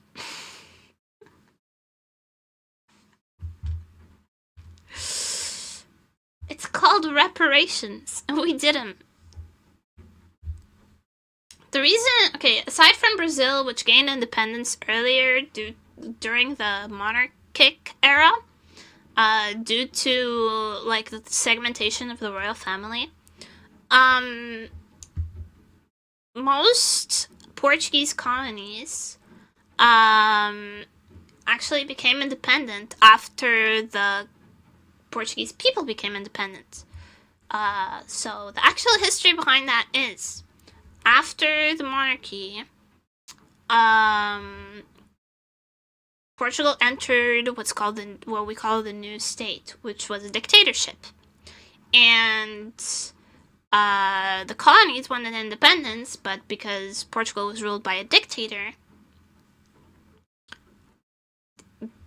the dictatorship was funneling all of the Portuguese money into civil war in the colonies. And then there was the revolution, 25th of April revolution, which was a peaceful takeover where the dictatorship was overthrown and replaced with a socialist government that granted all of the colonies that wanted to become independent their independence. Because, you know, if you want to be independent, if you want to be independent, you should be able to do that. But in order for it to be a responsible transition, a lot of agreements were put in order for those colonies to be able to build themselves up from under the dictatorial rule of Salazar, and into their own independent countries. So there's still a lot of like education programs that allow any African country of official Portuguese language to come study, to have their students come study in Portugal and make use of our very sturdy public education system, for example. So that's how you end up poorer than your colonies, by actually doing right by them.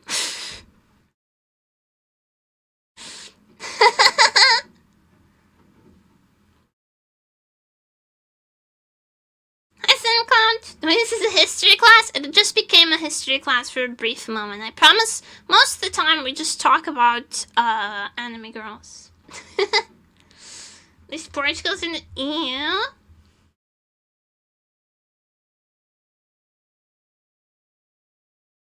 What about it? Hi.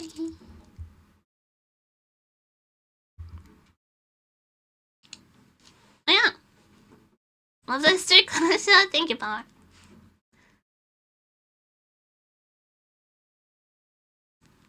Yeah, like, Portugal had colonies all over the place because way back, the Pope divided the globe into two, half of it for the Spaniards and half of it for the Portuguese. That's how we got Brazil and Macau, Praia, Angola, Mozambique, Goa, Bissau, Macau, Timor.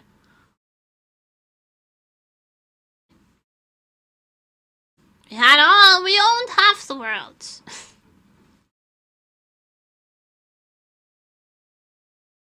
I remember that. It was amazing to me that entire was essentially divided between two neighboring countries. Yes!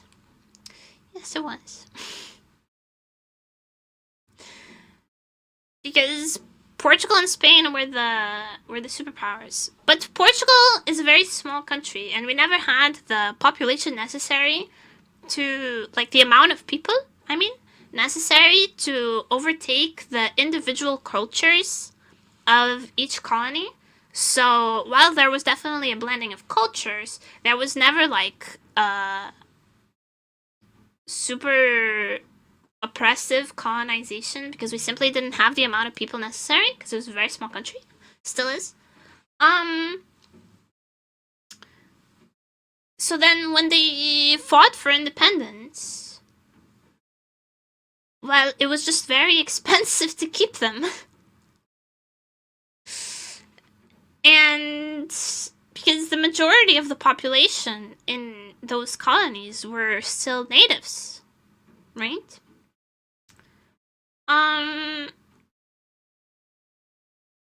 So we just kind of withdrew our people.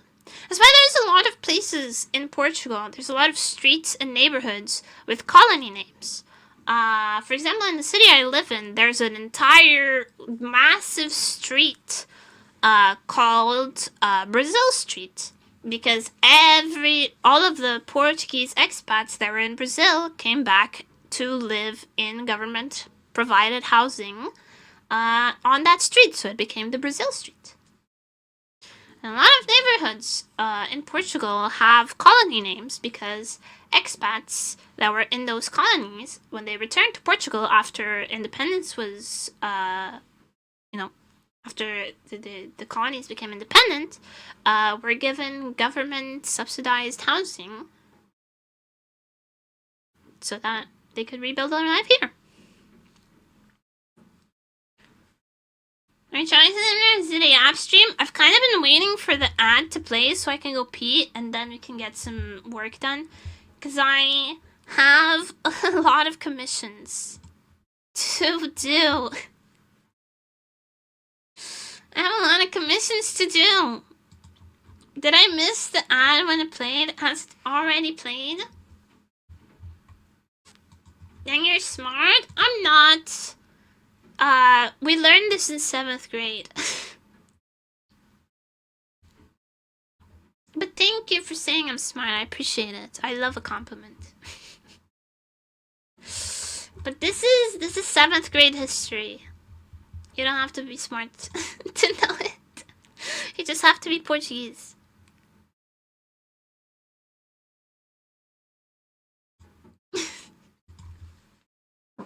It's called being acoustic or whatever, I don't know. Actually, I would never be acoustic. Yeah, I'm plug and play only. Yo, we all know what happens to people who don't study history. They are doomed to repeat it. I've actually, speaking of, like, sayings, I've been using the term Cassandra a lot. Just, like, it's just been happening. There's been a lot of occasions where I've been like, oh, that's a Cassandra trope. And I've had to explain the myth of Cassandra, like, 5 times in the past 2 weeks. Because people just don't know what a Cassandra is. And it's like, did you not watch the Hercules cartoon growing up? Come on, good morning. Thank you, Helping. Good luck with the rest of your day. I hope you have a good one. Electric, damn. I didn't say I was electric. I said I was plug and play.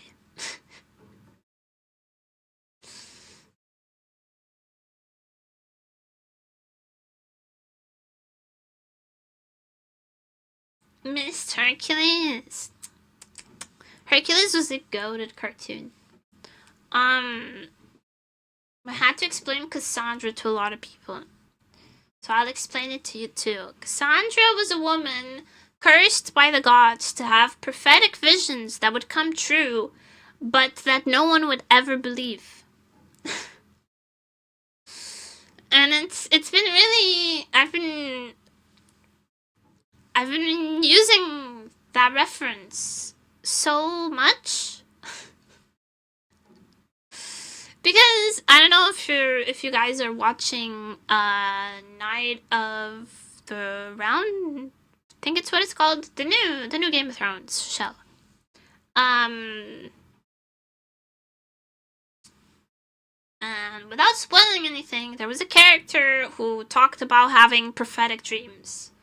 But they're drunk, so no one takes them seriously. And I said to the person who was watching this episode with me, "Oh, they're like a Cassandra." And they were like, "What the fuck is a Cassandra?" And I had to explain it. It was like the 5th time I had to explain what a Cassandra is.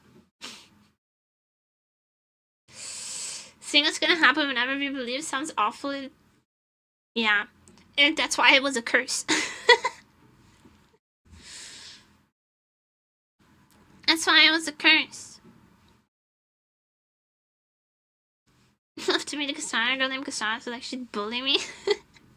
In the Hercules TV show, she was kind of like the goth GF.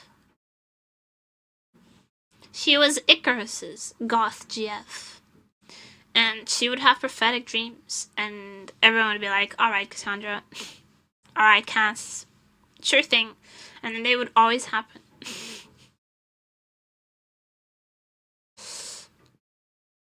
Wait, gods are real douchebags? What?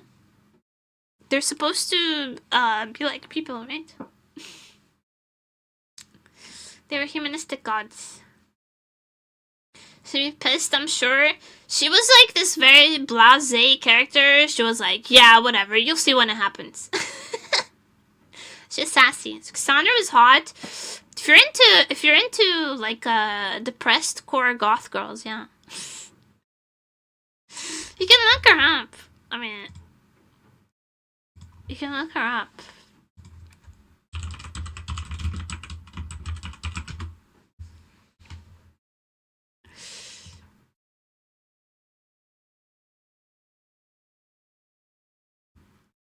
She always looks like bored. She's always like put off and annoyed. Bored and annoyed is the look she always has. I can't find a good picture of her.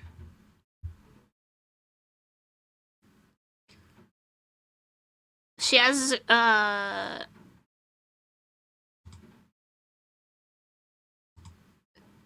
like purple eyeshadow, which is a choice that I respect.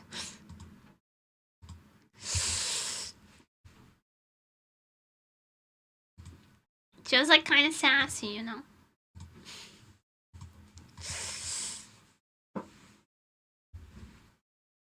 Like whenever Hercules and Icarus would have like a plan, some kind of scheme, she would get a vision and be like, this will end in nothing but flames and disaster, and they would be like, oh, come on, Cassandra.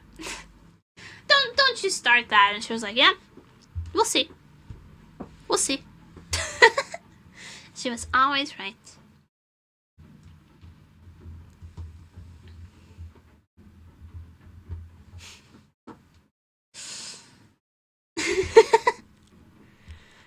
Remember black and white for a goth girl? Goth girls can be purple. They're allowed. You don't have to put them in a black and white box. They can be purple. Purple can be goth.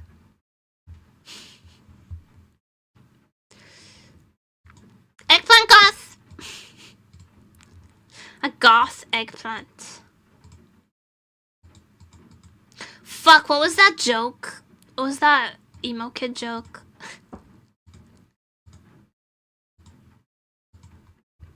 Fuck.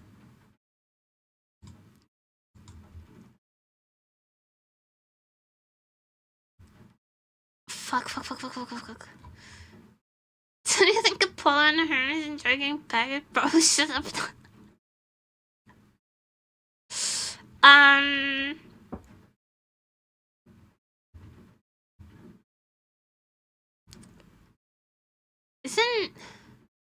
What's the...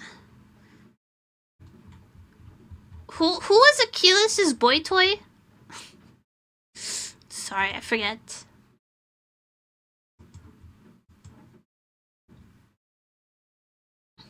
Being goth is music based, goth's gonna be kids need to listen to goats dying, put cigarettes on me.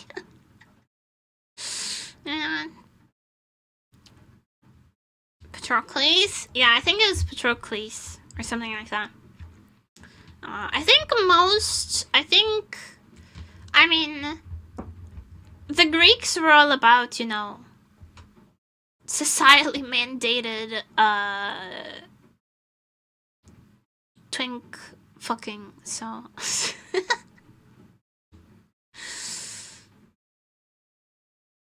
Right?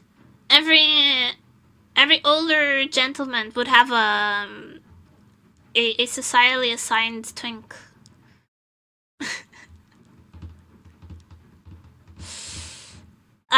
So I think most Greek men would enjoy getting pegged at some point in their lives.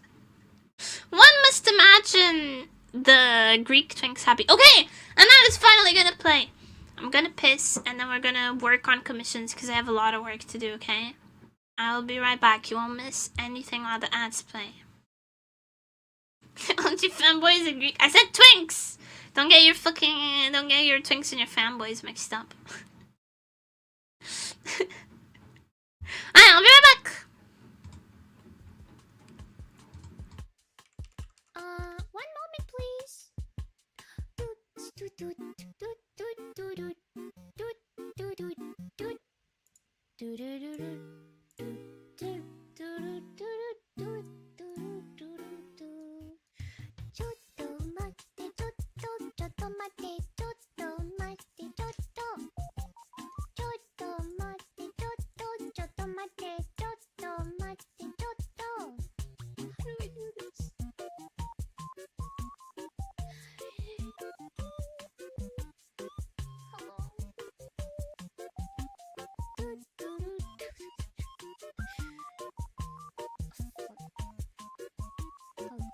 Second. Give me a second. Wow. It's not a good sign. Why is that not working now? Oh boy, okay.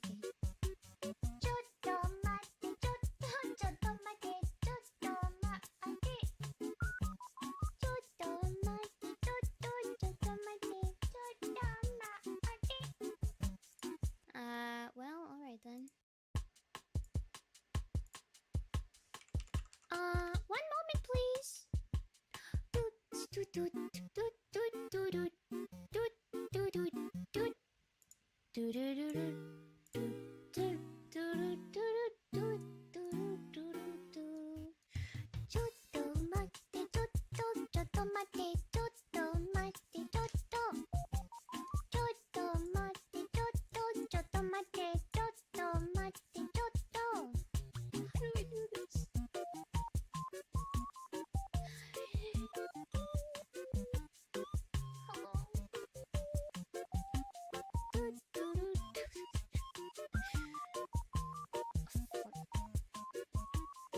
Second.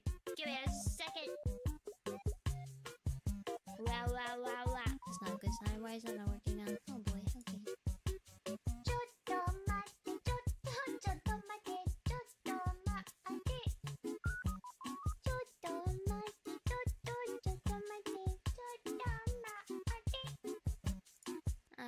Well, alright then. One moment, please.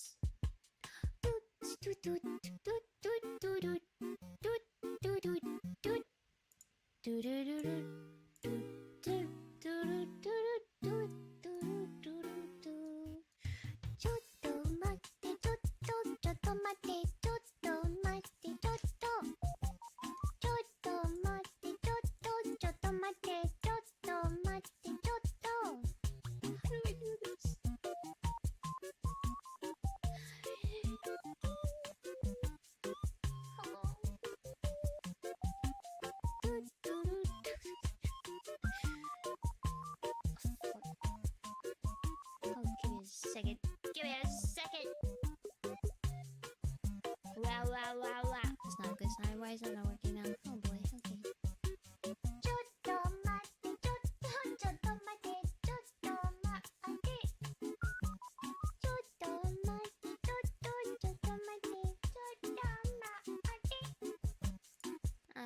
Well, alright then. One moment, please.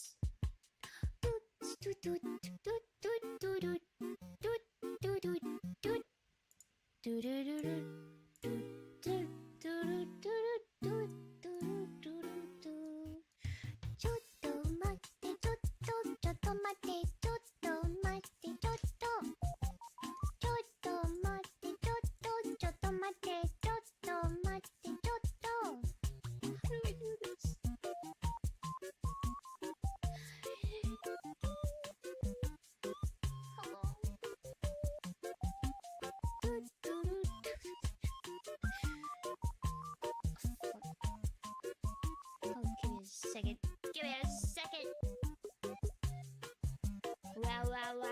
It's not a good sign. Why is that not working now? Oh boy, okay.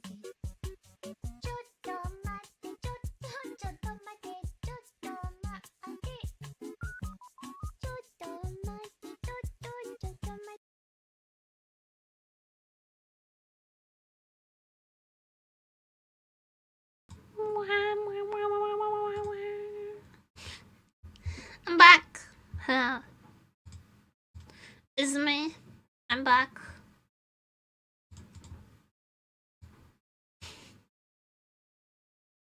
We're gonna draw.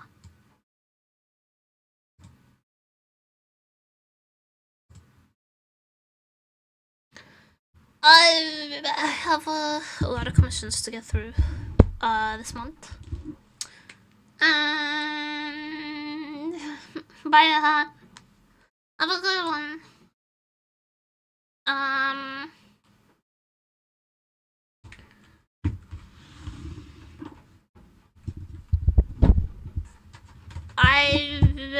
gonna play my usual playlist while we draw.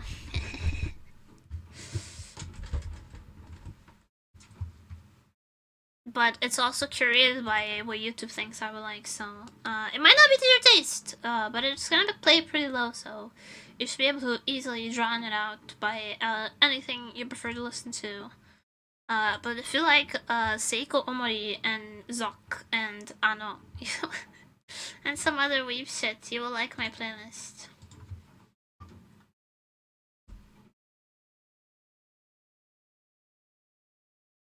Okay. Let's get some work done.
Oh my god, I need to stabilize my...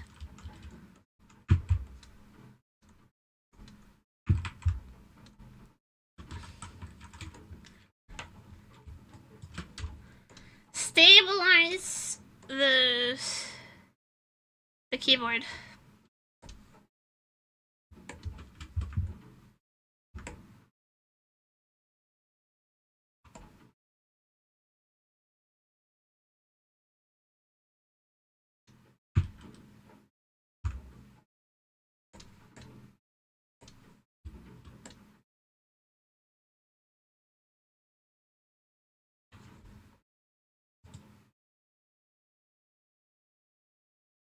Is it a little bit higher? There. Yes.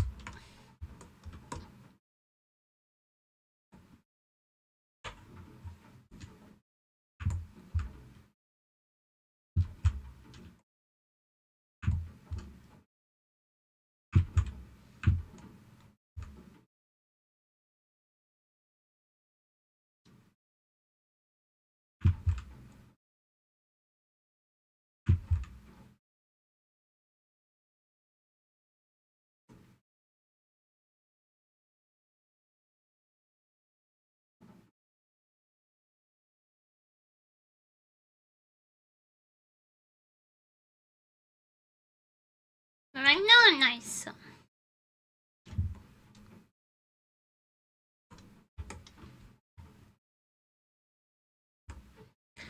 Oh my god, it's taking so long to load.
Oh my god, load!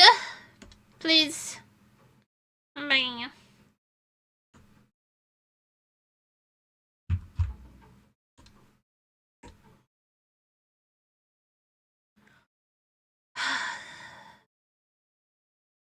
Krita's not cooperating today.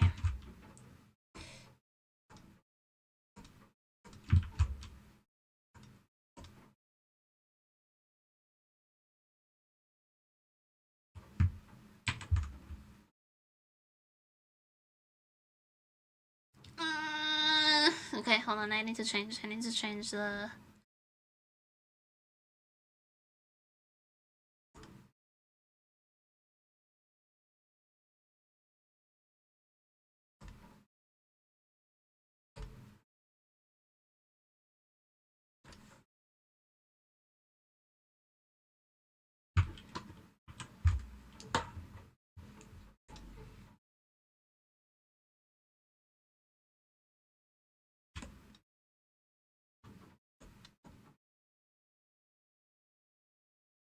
Right.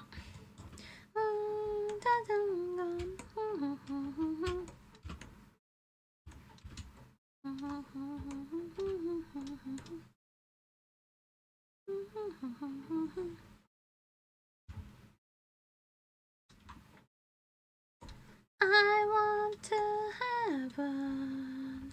全部壊しちゃえば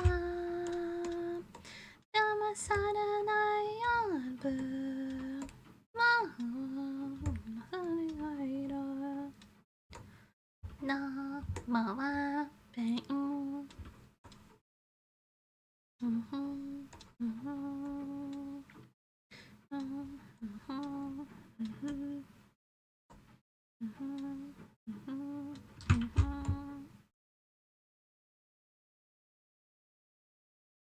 Okay.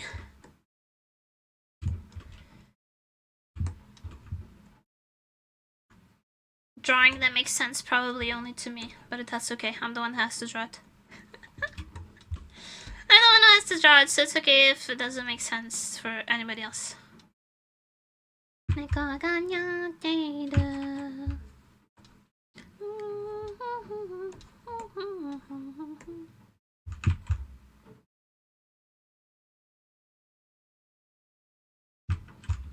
痛い痛い痛い痛い痛い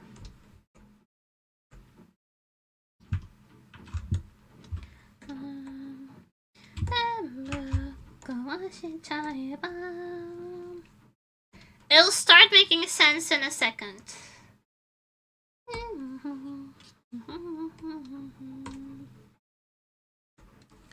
Look. Observe.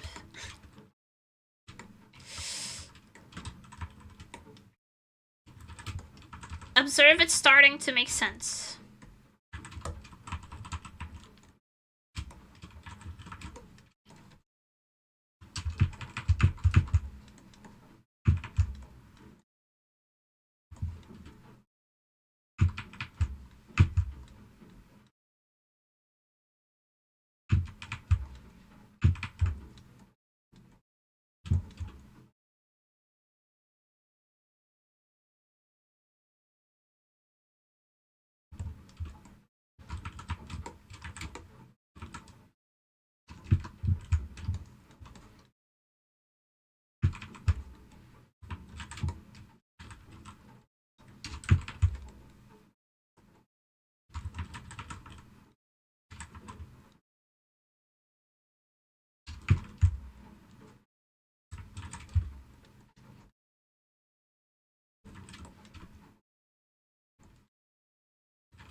If it speaks to you, then it's valid. I just need shapes.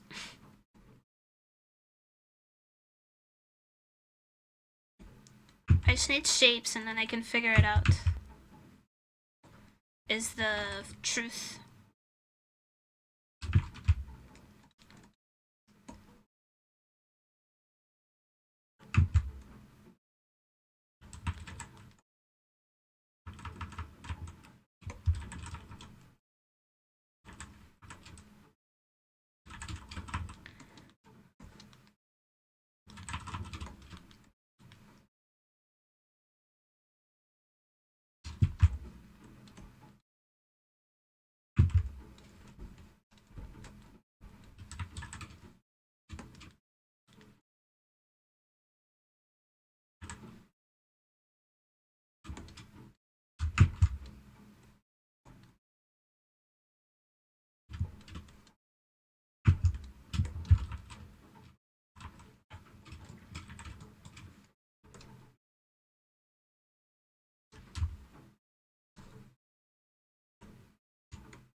Yeah, my process is very much like if I can see it, then it's there. And it's fine. I don't need like a bunch of guidelines for stuff. I can just find the lines as I go.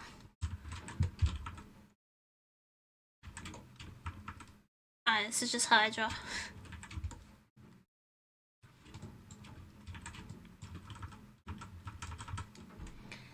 I'm sure people who are better at drawing than me look at it and go, what the actual fuck?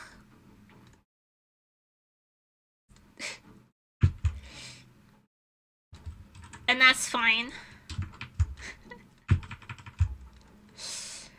That's fine.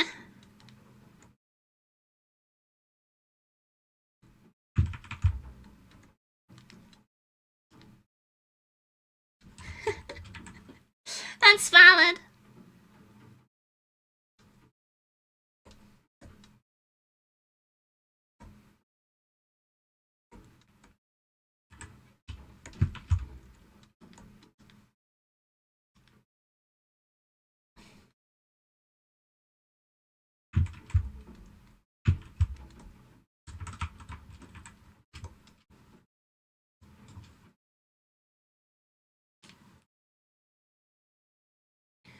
Trying to dabble in drawing in my adult days and I got most absolutely nowhere with it, so I like people find their own language in art. I've been drawing. I've been drawing since middle school, but I've been learning. I've been an art student since 10th grade.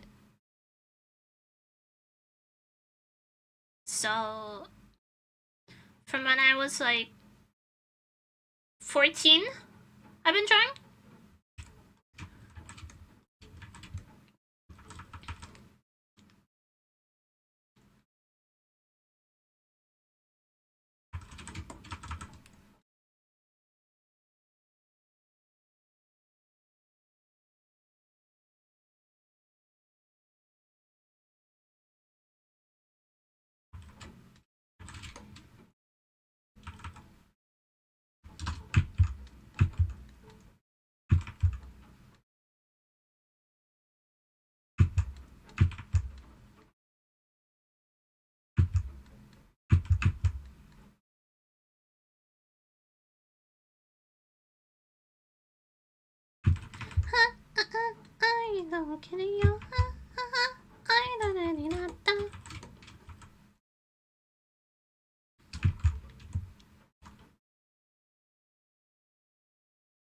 learning to draw takes a very long time and a lot of hours.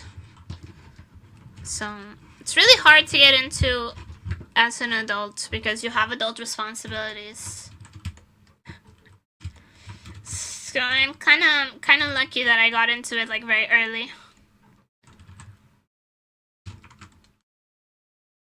And even then, I feel like I've not been drawing enough for long enough.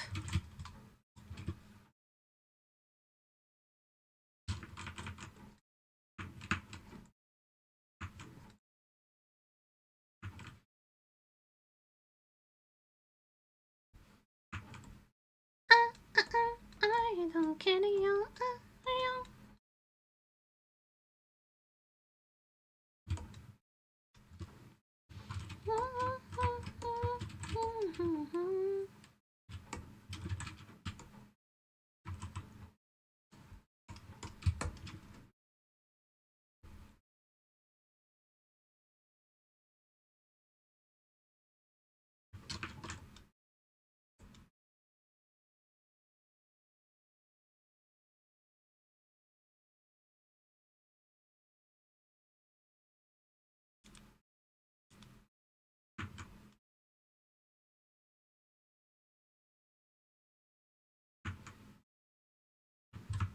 I don't care you.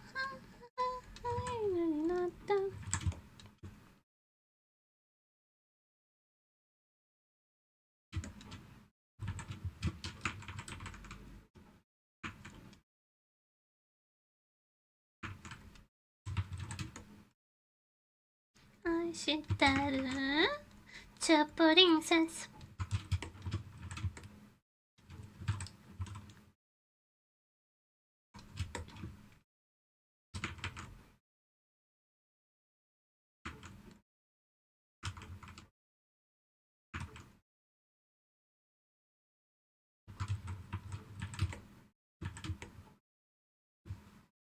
But I need to look up what a raccoon looks like.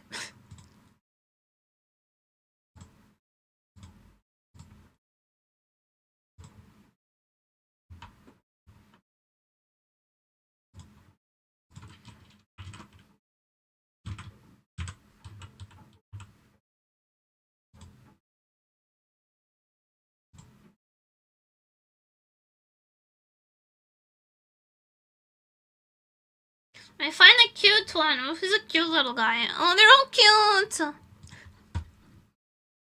They're all cute. What the heck? Wait. Fat raccoon. Oh, hell yeah. Give me that one.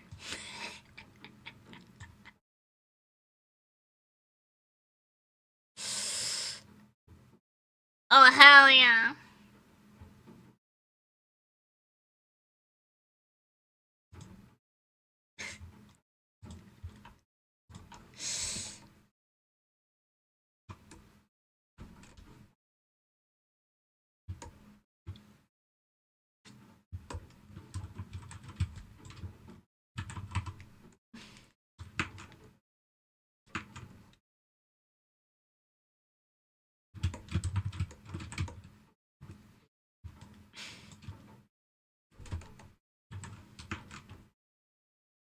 Obesity. Say obesity. Don't say that, even though it may be a little true. He's just chunky.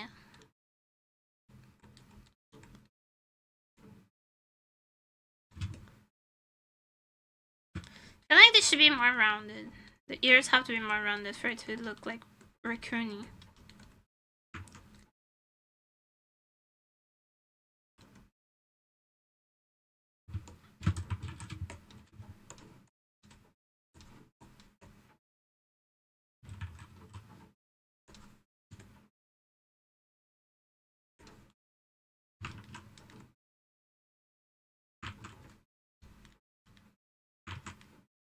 Otherwise, if it's too much like a cat.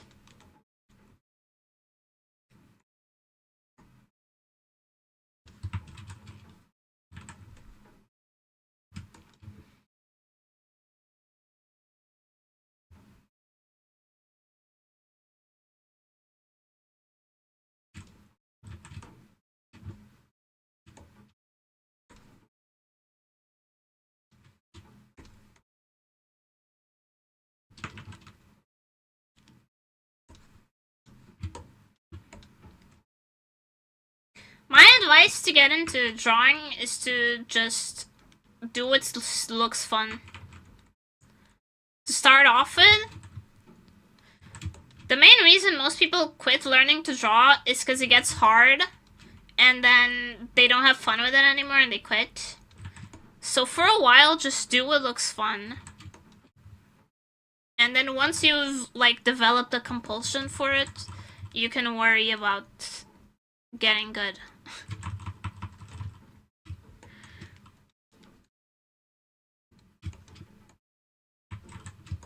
But you shouldn't be concerned with being good at it for the first like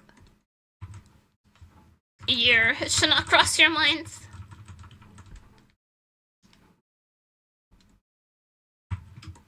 There's no point. Just do whatever looks fun.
I'm very bad if I'm not good at something, I quit.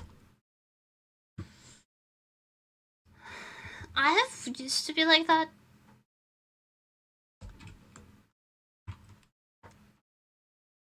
I'm like that with most things. I feel like if I started and I'm not good at it, I quit.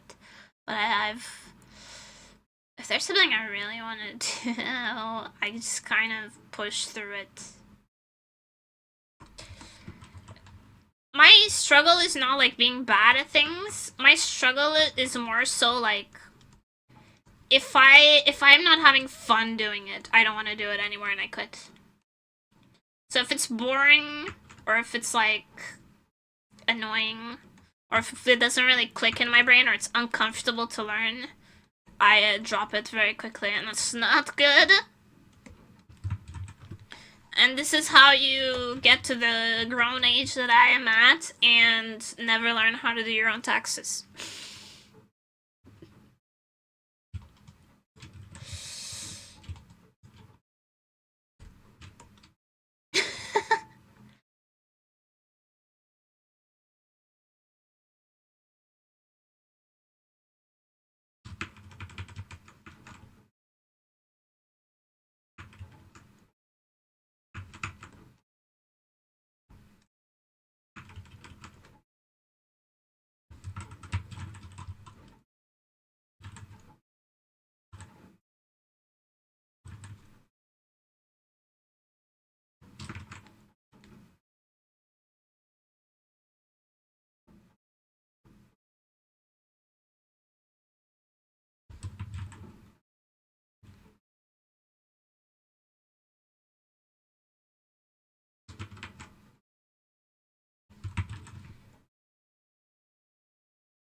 not saying as good as cooking.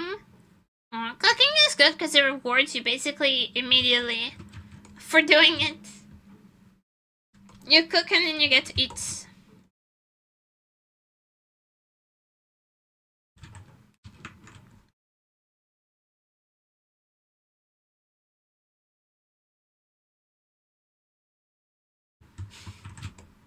And it punishes you with dishes, yeah.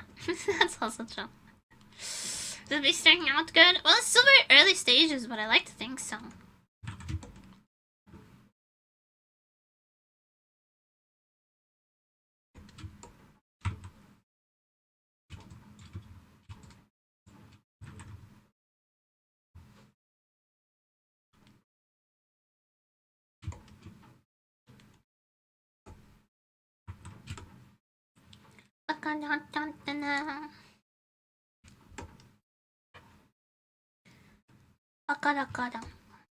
何もできない、掃除もできない、僕ってるマジの無理になる。バカ友に囲まれて、バカになって元気になって夢見てる。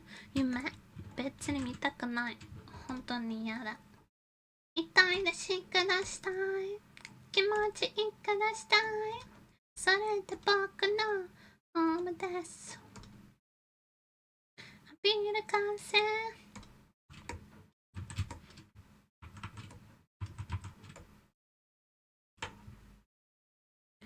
せすら聞いて説をがかすの瞬間にはかまいまかりなしないかも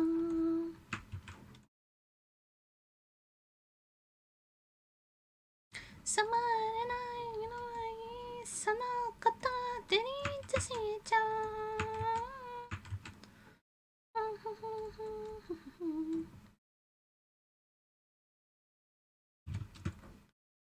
気がするって君とならね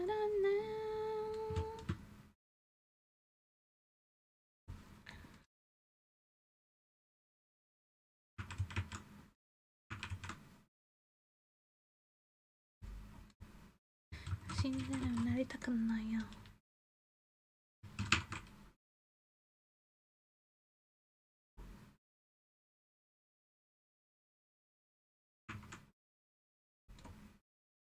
マリカモニケをしたんだねえ僕さユートピアのバトルームですべて勘違いしながら生きて死にたいの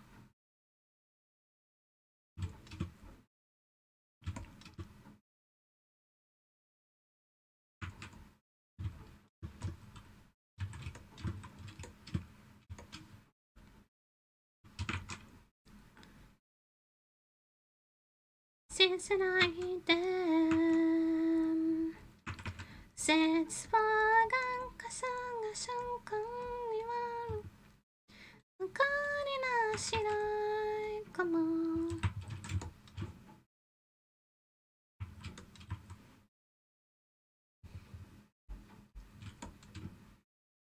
でしちゃう家だかしても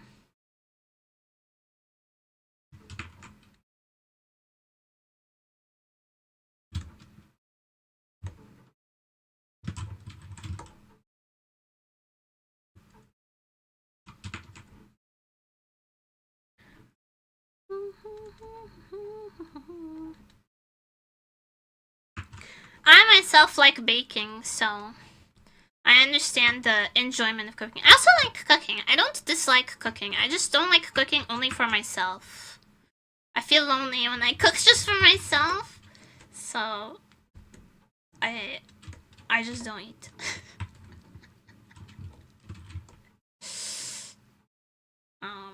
If I'm just cooking for myself, I just don't eat. It's a bad habit, I'm aware.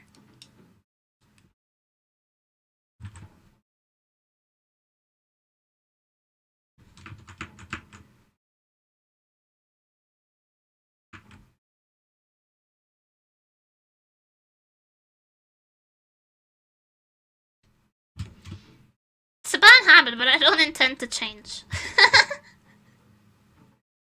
Like, I worked out today and I still didn't eat. Do you like being baked too? No, I get paranoid.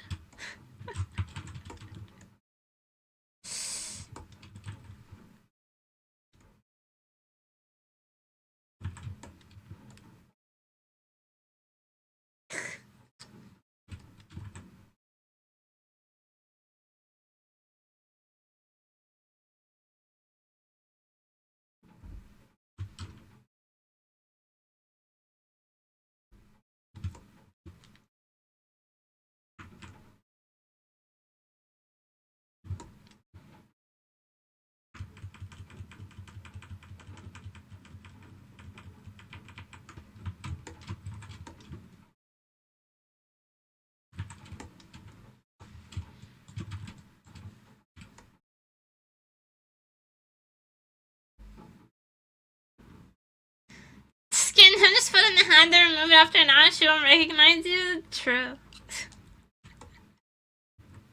I don't even think you have to wait an hour.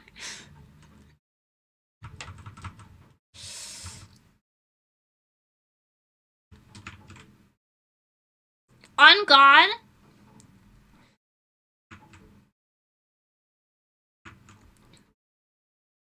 On God. I went to this local nerd meetup, play some tabletop games. And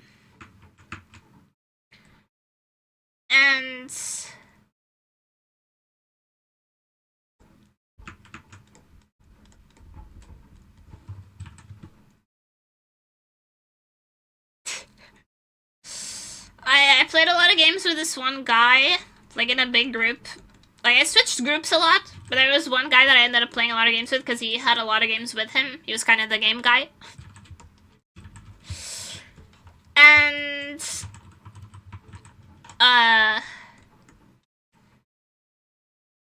as I was leaving, I was like, oh yeah, by the way, it was nice to meet you. And he was like, we actually met last month at the previous meet. And I was like, oh. Oh. Have face blindness? Have face blindness? Sorry, dude. Face blindness?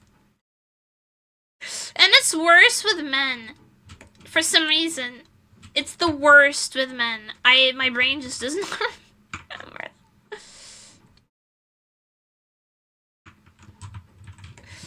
It's so much worse with guys, because at least girls, they like dress kind of uniquely, but I feel like guys dress more similar to each other. I will not remember you. I'm so sorry, I will not remember your face.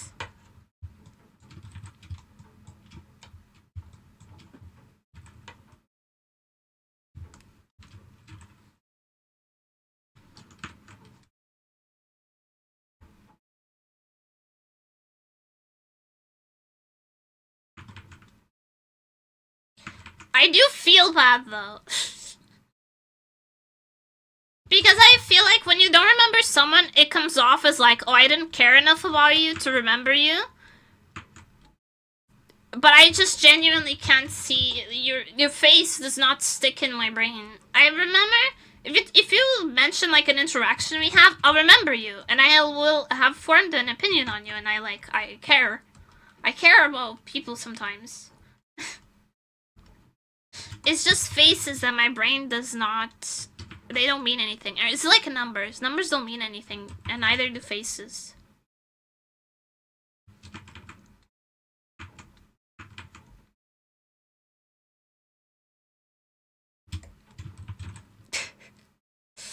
It's just my brain doesn't retain that information.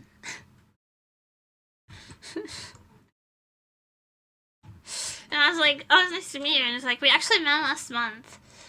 And I was like, really? And then, okay, but it gets worse. It gets worse because, like...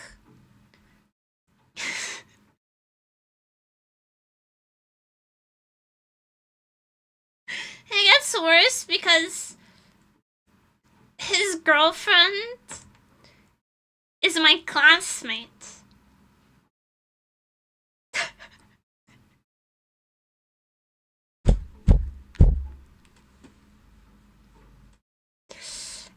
And she's the one who introduced us at the meet the previous month. I was like, oh my god, you're here, we're in the same class.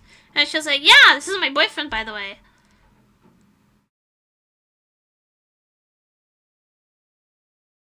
And I had a conversation with them.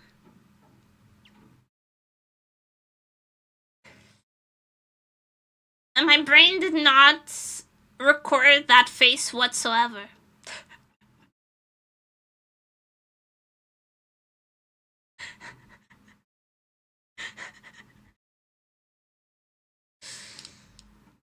I can't help it, I'm sorry. I'm so sorry.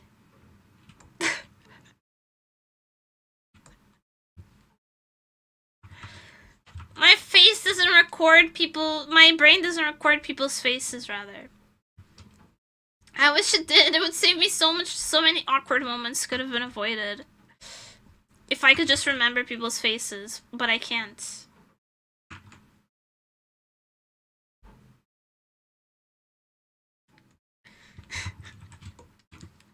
I'm sorry. Let's make it a little more brutal, right? It really makes it really badly look like I don't care about people, right? It makes it look like I went, oh, I won't ever need to think of this person again, delete. But I didn't. I didn't though. I tried really hard to remember you. Oh, my brain, it's just your face that I don't remember. If you tell me, oh, I'm this person's boyfriend, I would have been like, oh yeah, we've met. I remember that. I remember who you are, I just don't remember your face.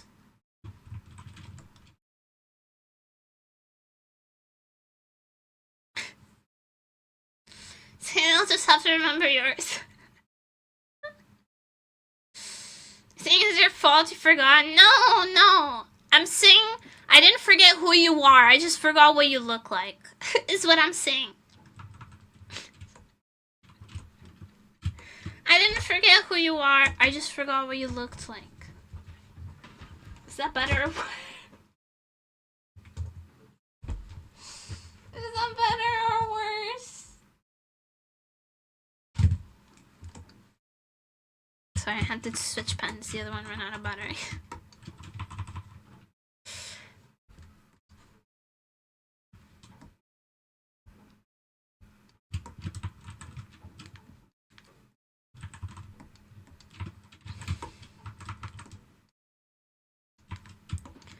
I didn't forget about you. I just forgot what you looked like.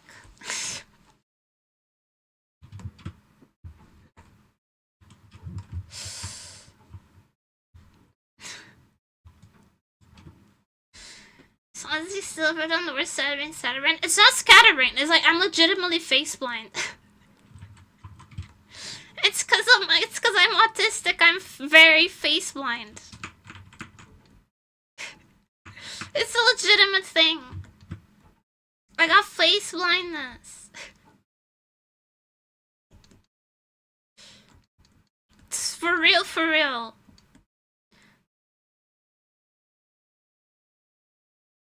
Like, I can recognize myself in pictures, but sometimes I do forget what I look like.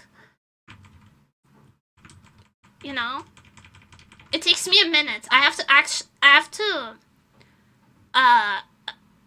actively think about what my face looks like. If I'm looking at a picture of like 30 people and I have to point myself out, I have to actively make an effort to remember what my face looks like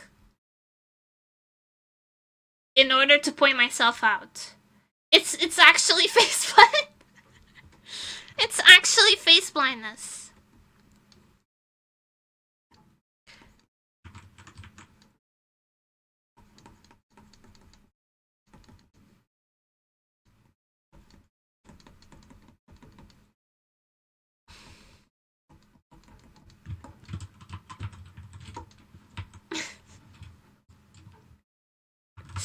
I'm sorry. I can't help it. I'm sorry, but I can't help it. It's just my brain. It doesn't work.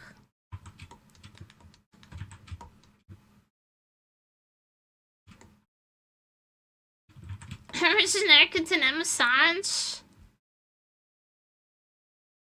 If I try to think of people, I can picture my mom's face pretty clearly.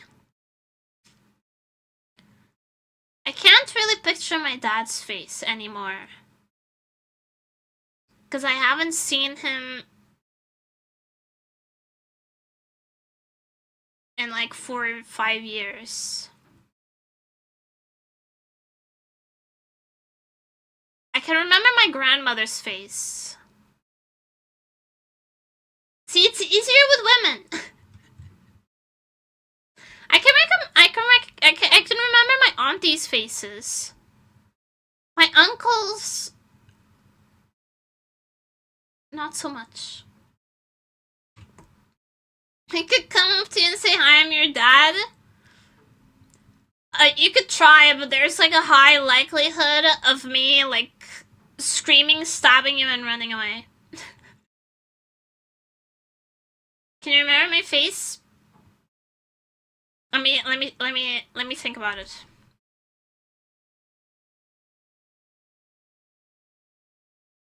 Yes. Yes. I can. If I close my eyes, I can picture your face pretty clearly.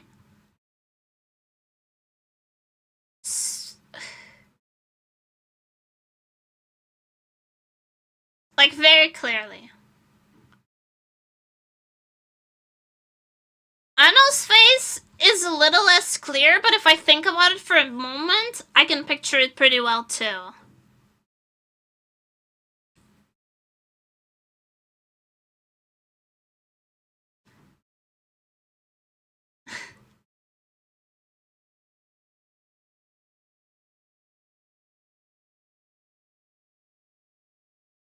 I have to think about it for like a second, and then I can picture your face quite clearly. I have to like remind myself. Okay, it's like I need mnemonic devices for people's faces. Okay, I need mnemonic devices for people's faces. Alex's face I remember quite easily because I really like your nose. I really like your nose. I think it's a very nice nose. So I can picture your nose, and then the rest of it kind of like forms around it. And I can picture it quite clearly. Messed up nose is not messed up. I like it. I like it. It's very like, what's the word for it?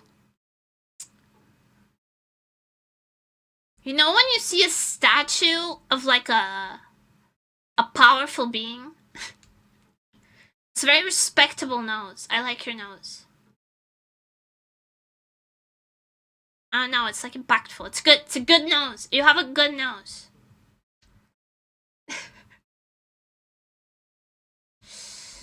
And then Anna has a very specific smile. So if I start there, I can picture the rest of Anno's face.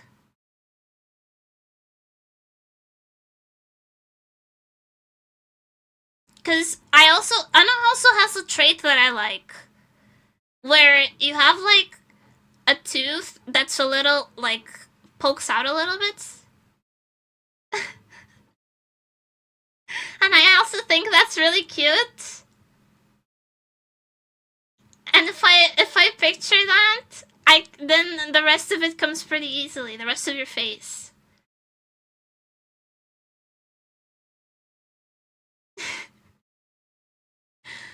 So I can remember your faces pretty easily. Like Anna's hair color. Anna has nice hair color. Your hair colors are not that dissimilar. Anna's is lighter, but you're both like in the lighter ranges. I have very dark hair, so.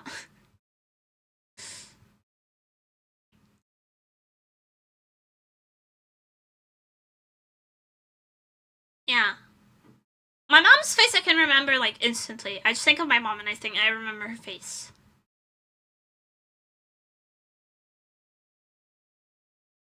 Cause that's my mom. I think that's the person I've been looking at for the longest.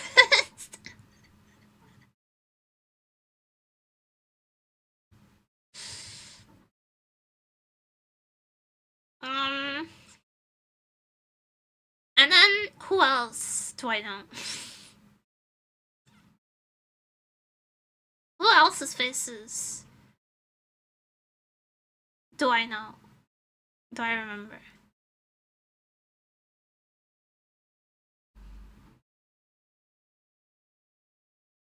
Sausage's face? I could draw you Sausage's face right now. Sausage's little face. Animals are very easy to remember.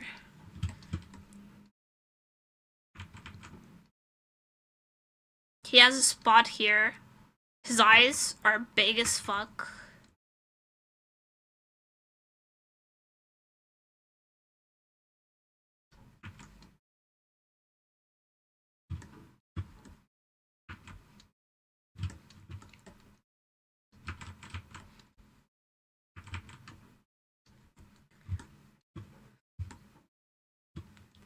And then he's stripy.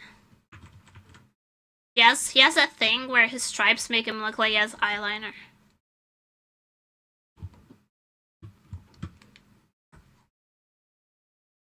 Sausage Eye, I look at him every day. Part of the issue might be because that I don't make eye contact. That might be a significant motive. It's that I don't make eye contact with people, so I don't really look at people's faces very much.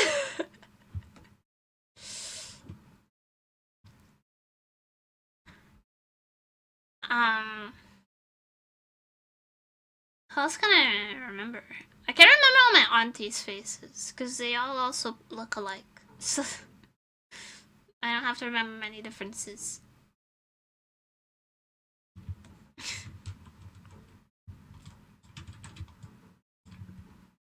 Gregory House, I can remember House's face very well.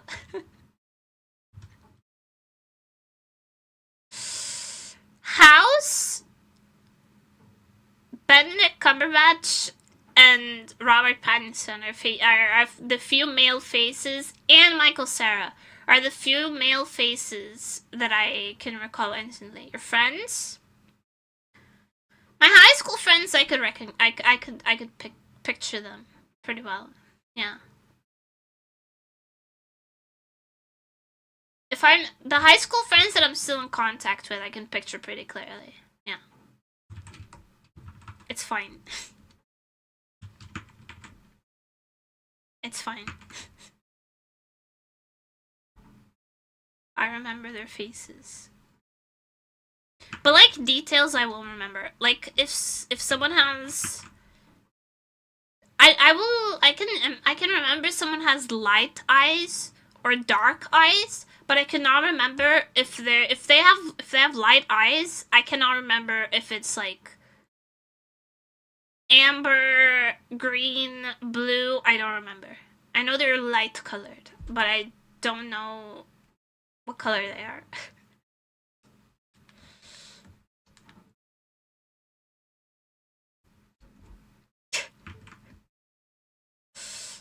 Sorry, gang.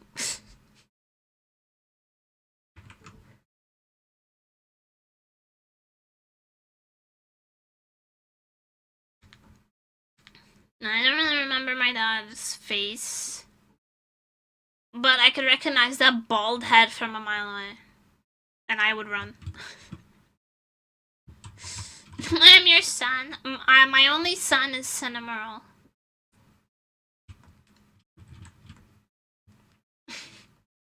Sorry, gang. My only son is Cinnamoroll.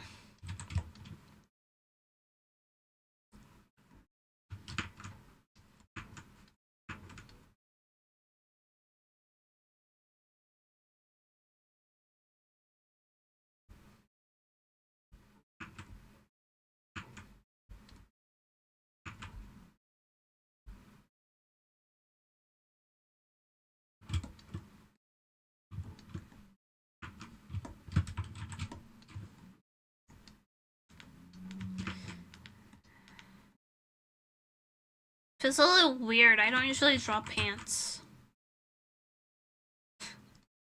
It's a little unusual for me. But I feel like it suited the concept.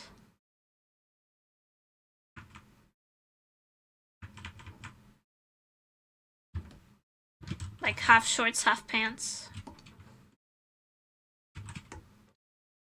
Do you respect my artistic decision?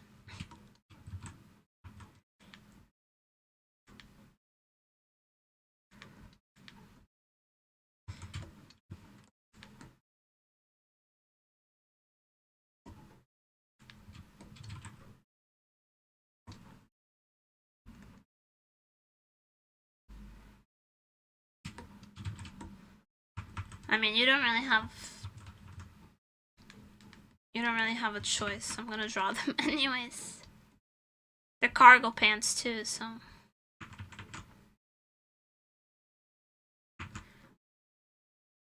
You know why? Because she's a raccoon. She needs pockets to store all of the things she steals.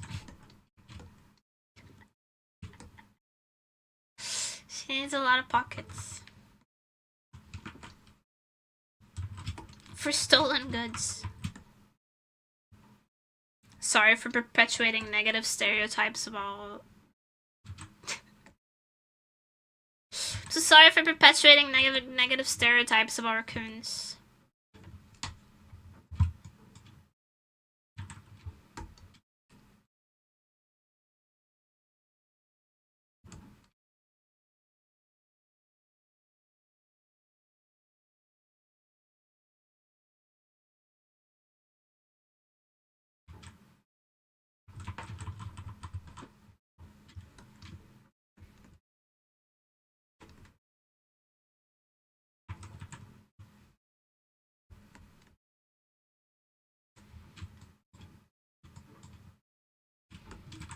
I like the skater vibe.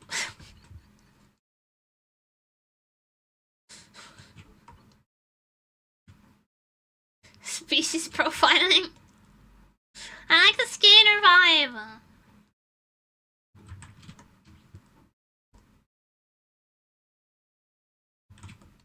Do you not like the skater vibe? Need some ribs.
Do like the vibe things.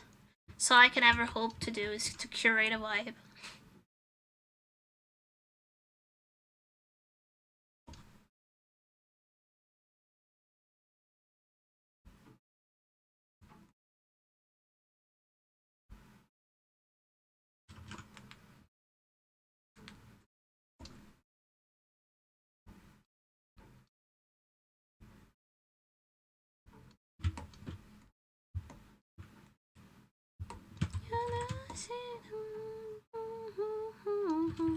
Unoriginal 04 just redeemed hydrate. I just think you.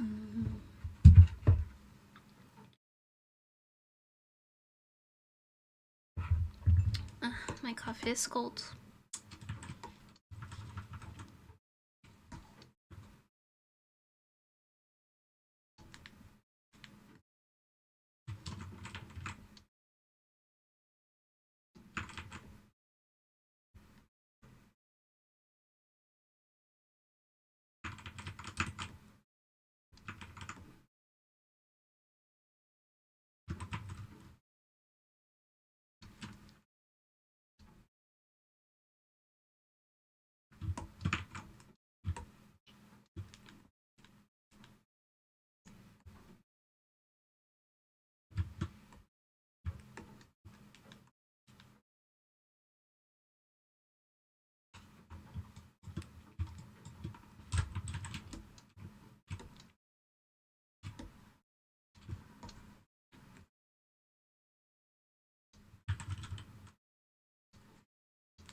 I see your fake spin. I see your high effort fake spin.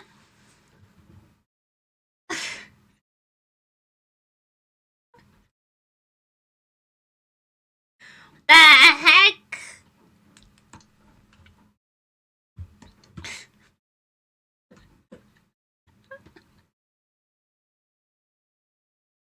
I mean, I see it in the queue. No, you don't. It's not in the queue. I have the queue open in front of me. Still trying to sell me lies.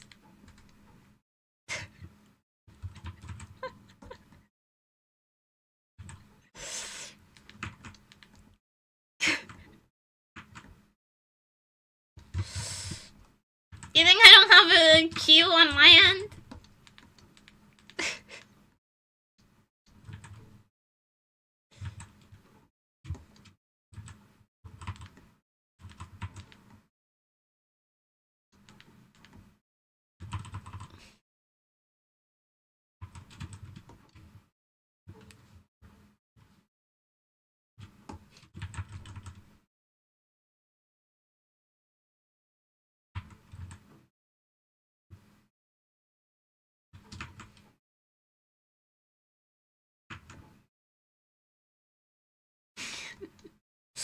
Bro, my mods have no faith in me.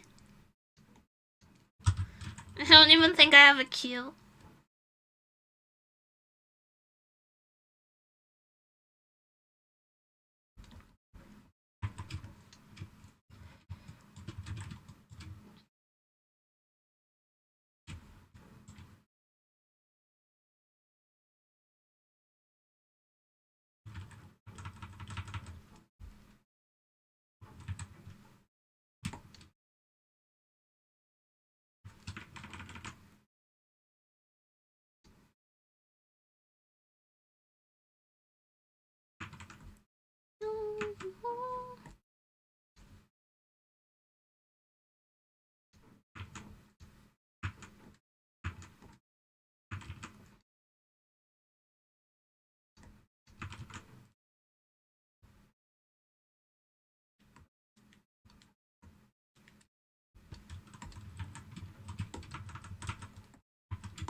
were just chatting doing art. I was also chatting, so it fits.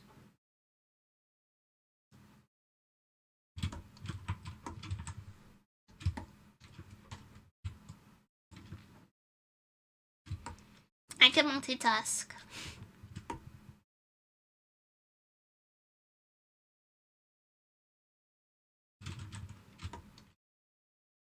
Think of the blood strongest.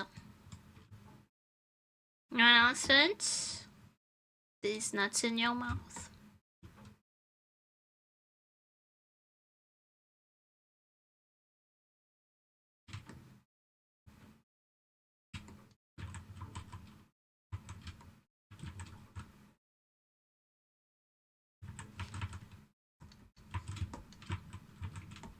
Do you play Animal Crossing then? Not on the Switch. I don't have a Switch, but I have played a little bit of Animal Crossing for the DS. Not the 3DS. The DS. I have a DS Lite. Or a DSi? It's either a DSi or a DS Lite. And I play Animal Crossing on it sometimes. Are you drawing an original character? Does it have a camera? Yes. It does have a camera. Yes, hi then. Okay, thank you. It's DSi. It's bright pink. It's takopi pink. And I'm in the process of modifying it to make it look like the camera from takopi.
Sunday morning, いつもいとなれように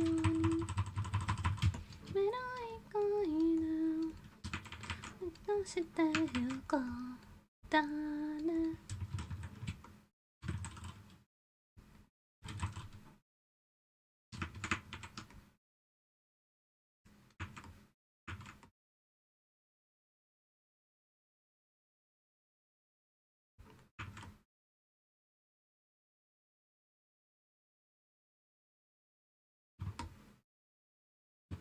だね。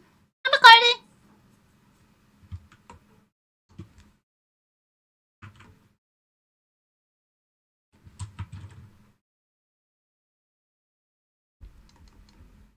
Yeah, I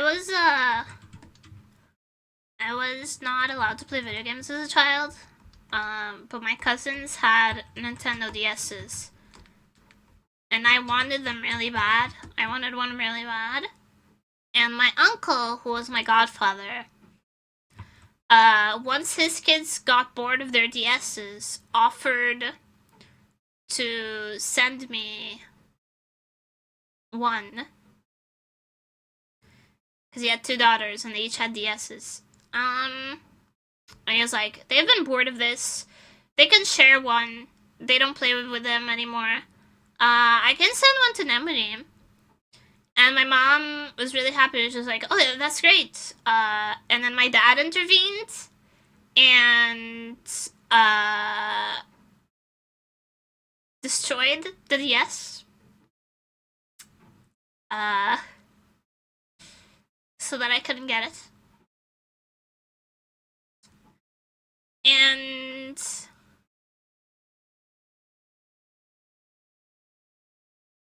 I was very messed up about it for a very long time. Like, it was like one of those childhood things that still hurt, you know?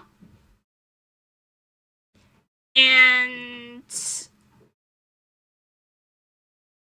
my best friend on one of my birthdays, after I'd moved out on my birthday, my best friend gave me a DSi.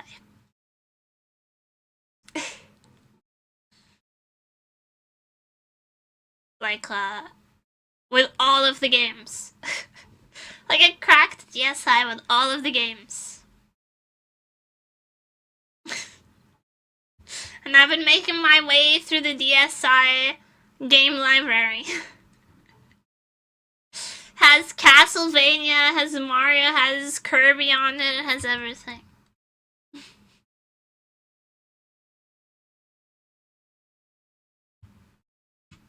Yeah.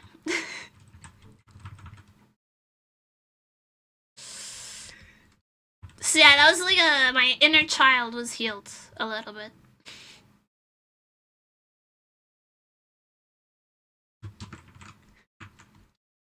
So yeah, if you're wondering why I don't remember my dad's face.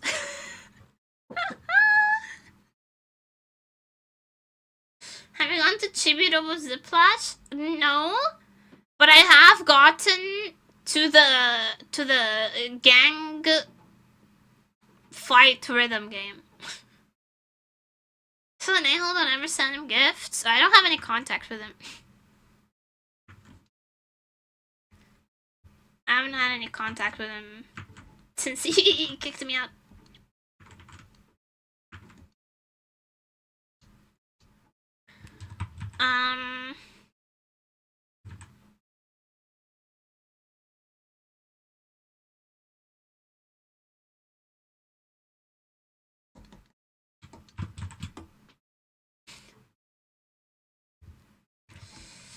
To gangs in Tampa speak. I'm gonna get through Castlevania, and I'm really enjoying Ace Attorney. I'm really enjoying Ace Attorney.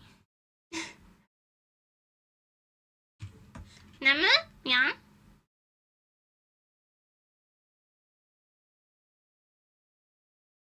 Please play Professor Layton. Sure. Ace Ventura for Jim Carrey. I always confuse those two names. Don't start. Ace Attorney. I've been really enjoying Ace Attorney. I think it's bombastic. I think it has swag. It's a puzzle game. I do like puzzles. I did the you know the DS, the fucking like brain workout game on the DS, the brain age game.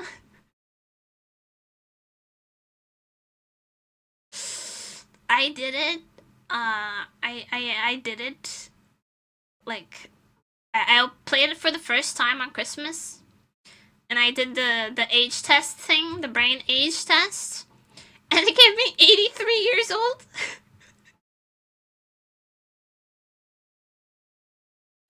I thought that was unacceptable, so I trained for like an hour, and then I took it again, and they gave me a much better score.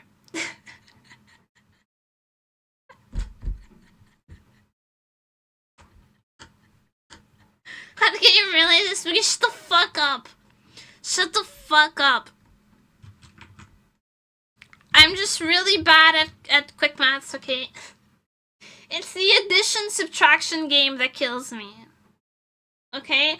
I have a really good run, and then it's like, what's this? +7, -6, +2, -5.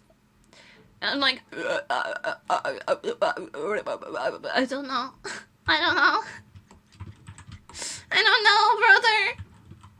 Gang, I don't know. I don't know anything.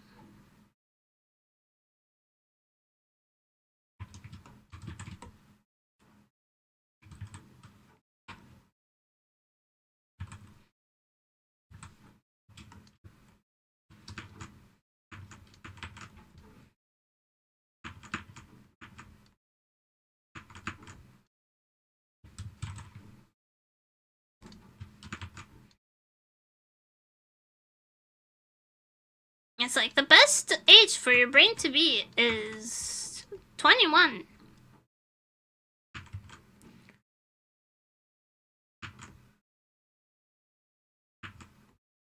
Your brain age is 83. 痛いよ. My feelings were hurt by the brain age game.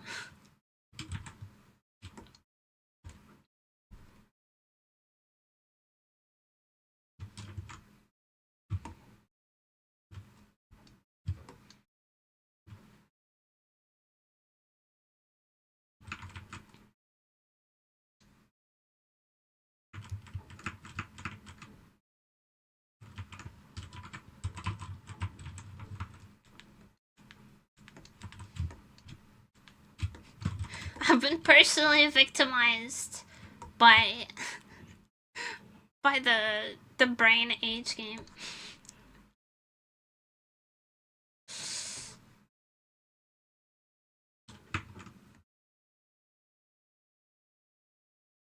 So I studied.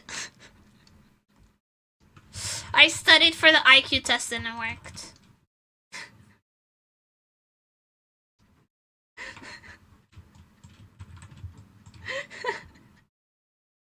You can study for IQ tests, by the way. If you're ever wondering if you can fool an IQ test by studying for it, you can.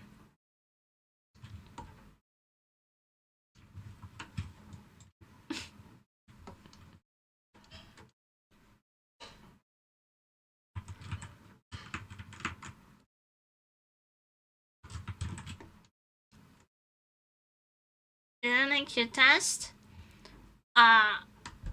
I once learned that we were gonna do IQ tests at school for like to evaluate which career we should follow.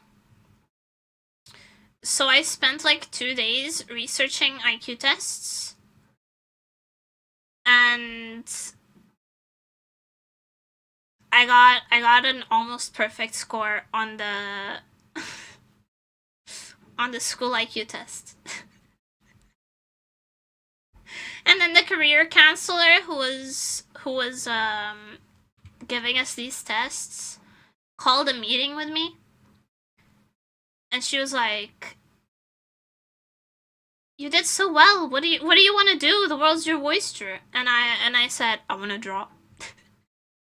And she went, "What?" I want to draw. I want to draw.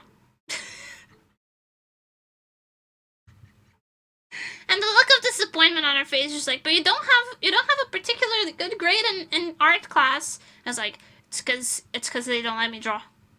I want to draw. They need more people in STEM. They need more women in STEM. But cause I used to have like a really high grade in biology.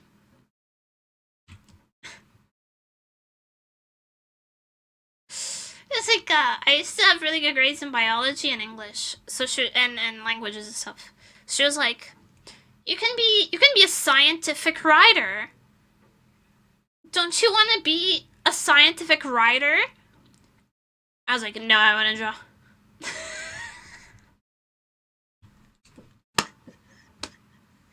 No, I want to draw. So then they called a second more serious location at a second more serious meeting at a second location with my mother, my parents. My mother came. And they were like trying so hard to convince my mom that I should go into like I think forensics was the thing that they're really trying to get me to go into. She's like, her tests show, because I did additional tests at the secondary location, and they were like, she has an incredibly high aptitude for forensic sciences. She should go into forensics. They were trying to convince my mom to convince me to go into forensics. And my mom was just like, she can just do whatever she wants. I'm not really... I don't think she would enjoy that.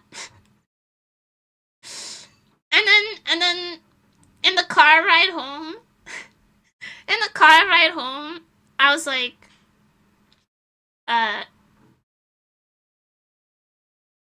how come you didn't also want me to go into forensics? Cause like art is kind of risky. She was like, I don't believe that I can convince you to do anything you don't want to do.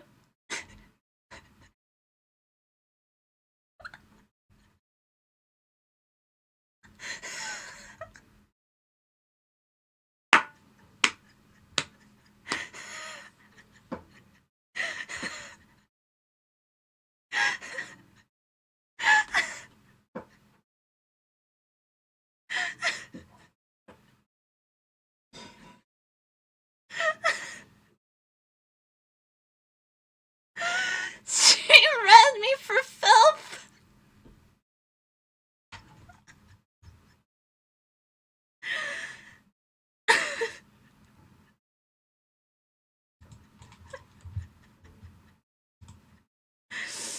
She fucking killed me.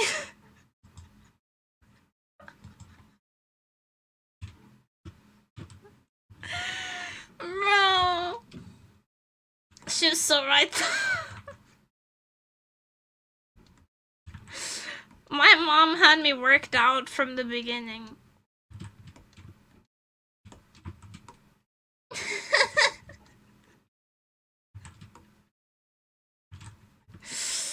I don't believe I can convince you to do anything you don't want to do. It's so fucking true. It's so fucking true.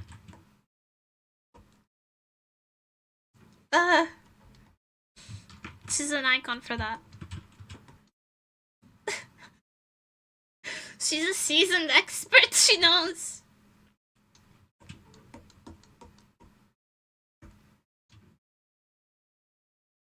Okay, it's time to choose a hairstyle.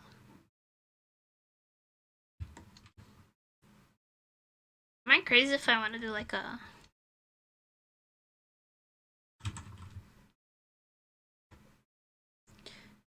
This is kind of like a less popular one, but I think it's really cute.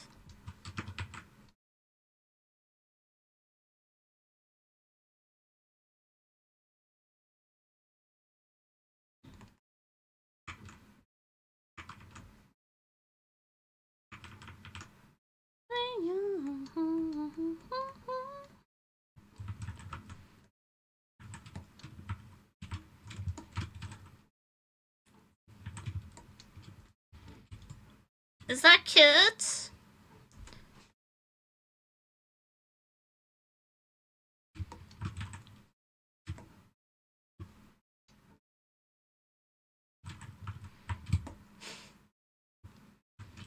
If you could write BL for a living, would you? I already write BL on my free time.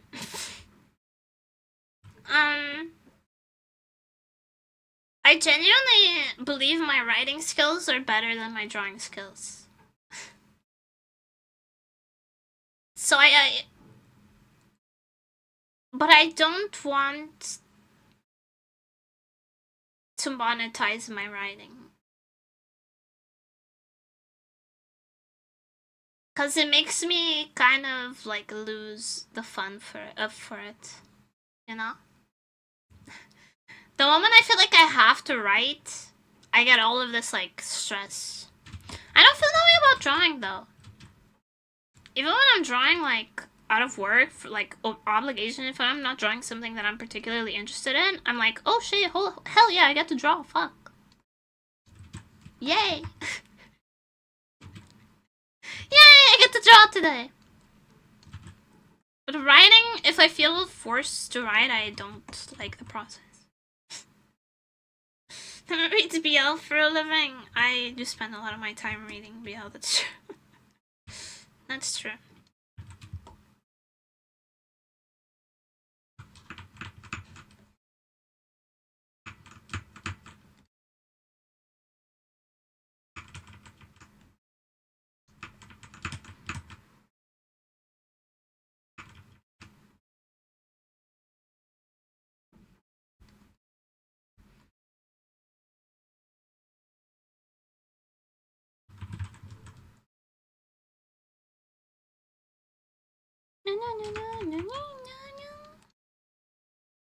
I really like this song.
I'm gonna scrub thoroughly.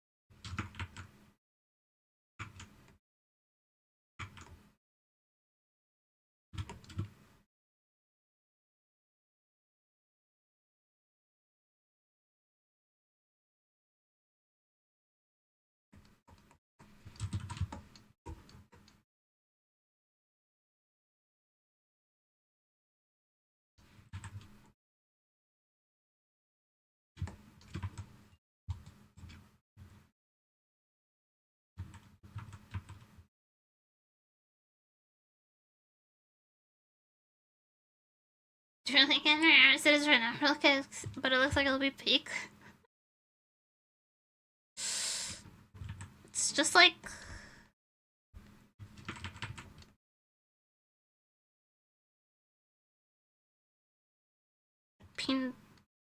the bangs are pinned back, and then it's like a very low ponytail.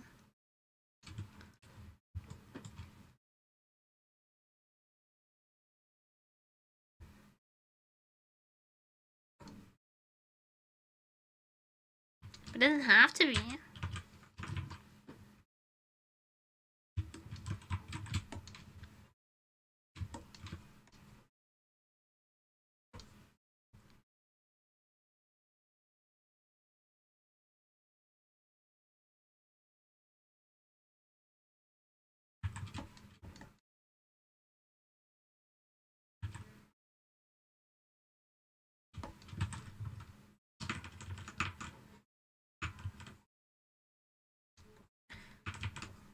Can have some little twin tails. Could be cute too.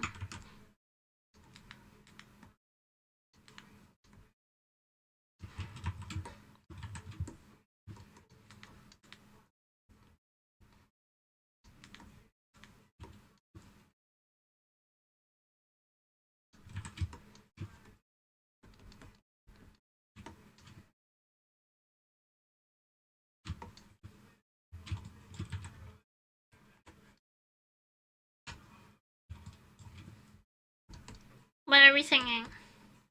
Kinda like this more now. Feel like it conflicts with her tail less.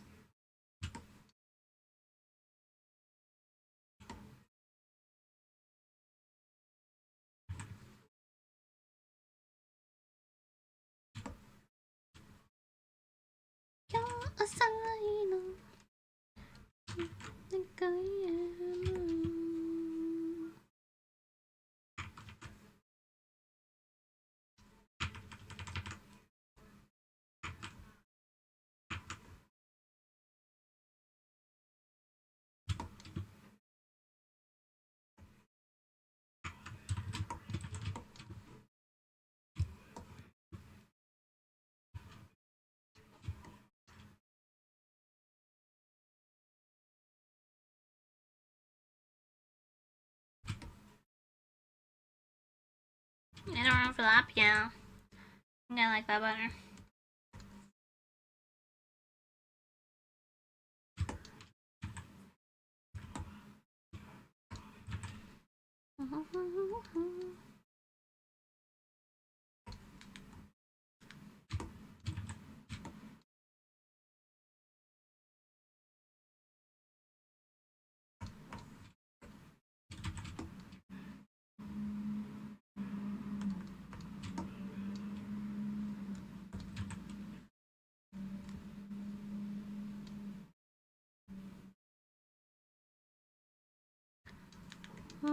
high speed, hold on.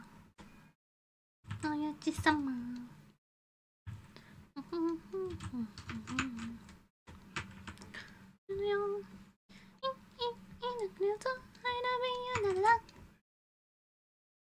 So die. I wanna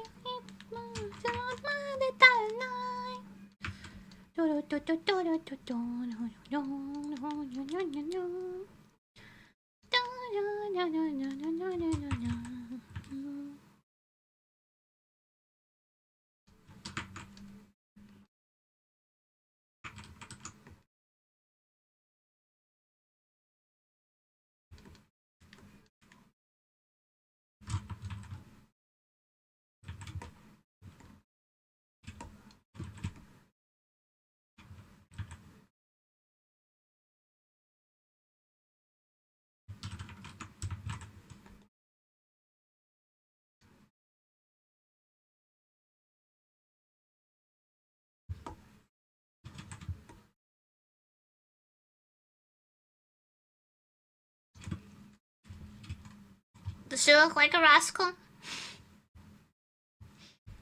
This is my end goal.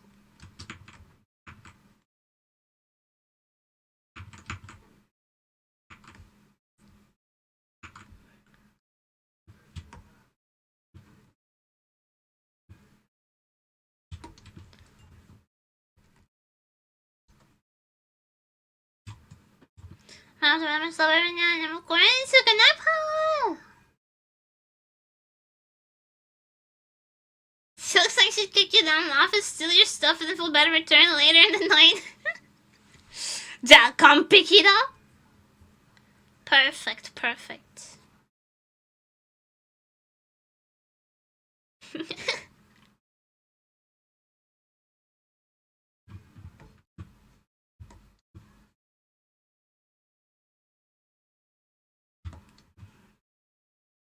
It's just perfect then.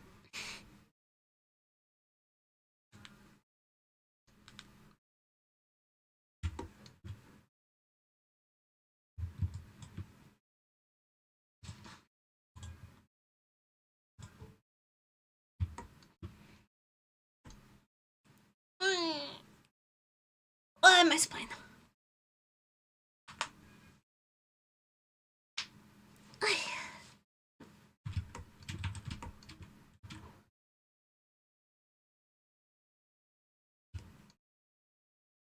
An original 04 just redeemed hydrate. Hydrate, thank you.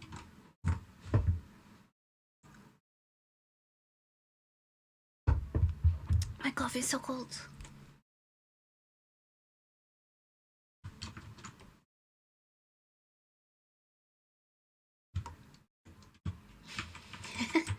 Temptation.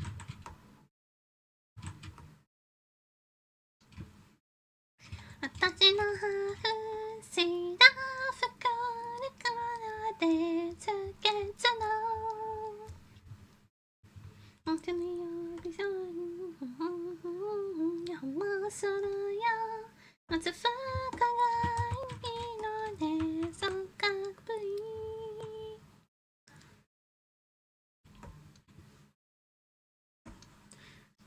My dying grease.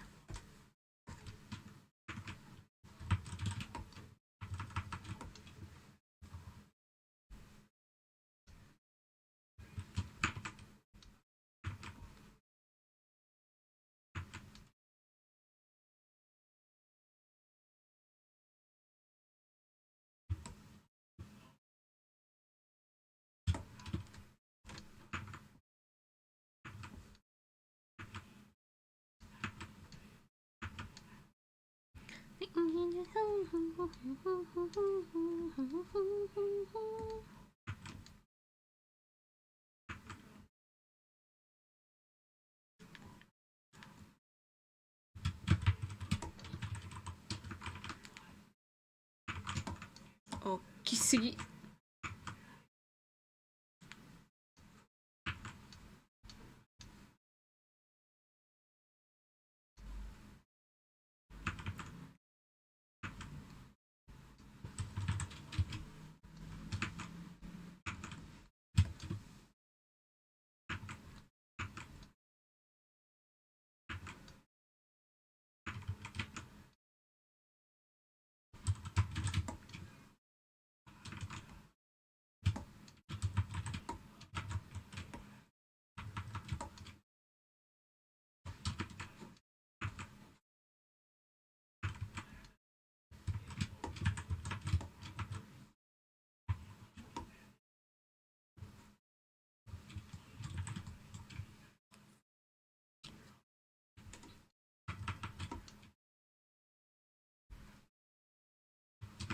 最後になちゃんや話のはずこれからで不潔の僕呼びそうな軽いよもつるよ夏服大のですかわいい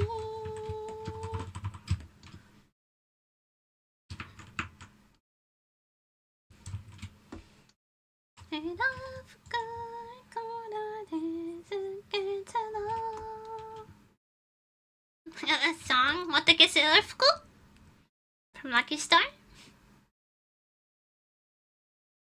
Imagine blasting that song on loudspeaker and transition accent couldn't be me. I was actively blasting this on speaker on a Toshiba laptop in the school cafeteria. So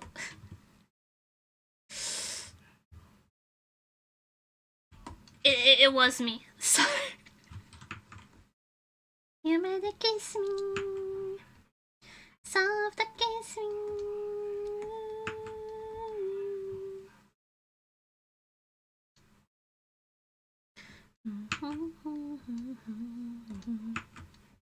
No comment. 私はないらしい。好きだけれど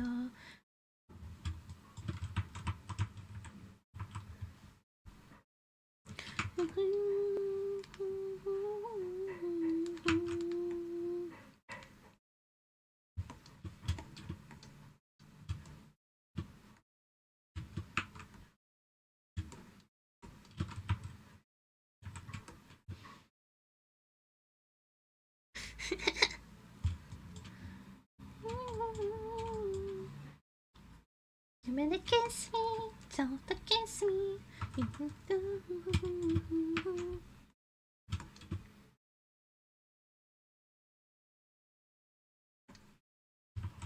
better kiss me. Don't kiss me.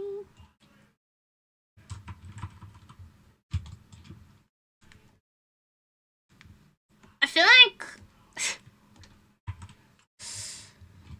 I'm such a cringe, embarrassing person anyways, that I've lost the, like, ability to feel more public embarrassment. To a degree. Cause, like,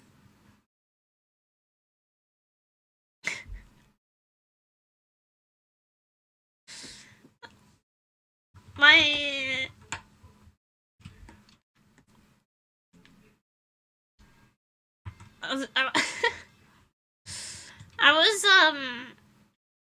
I used to have this laptop, and I was gonna give it away to my mom. So I asked my friend to help me, like, clear it, right? Cause it's IT friend. I was like, hey, can you help me, like, format this laptop so that, like, so I can give it to my mom. And,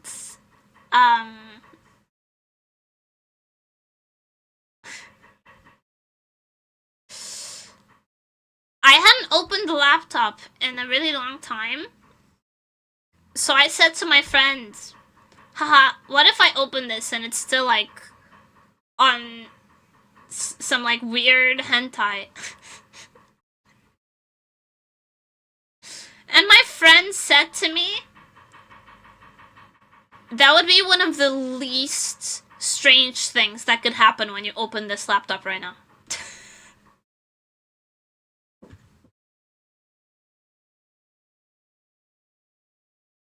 That would be normal by your standards, Nemuri.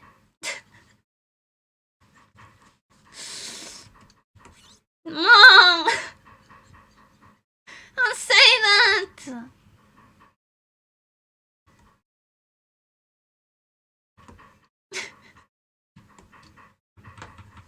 I can't say that, it's so rude.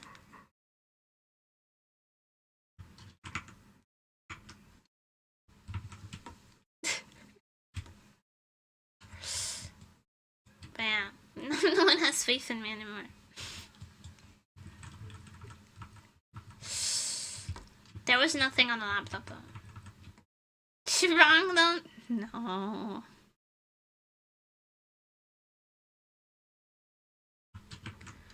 One time, when I was in high school, I left my laptop at my mom's, and she used it to look up something on Google, and I had left it open on 4chan.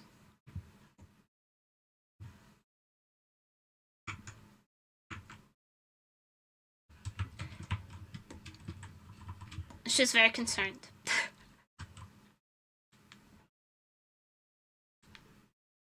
She was very concerned, but she's not very tech savvy. So I gaslit her. She was like, honey, this website. It was on B too. It's so bad.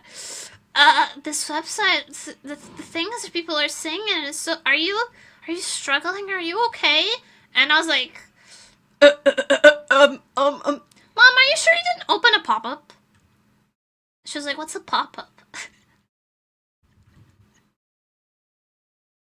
So I gaslit her into believing that she just accidentally clicked a pop-up and it had opened a strange website.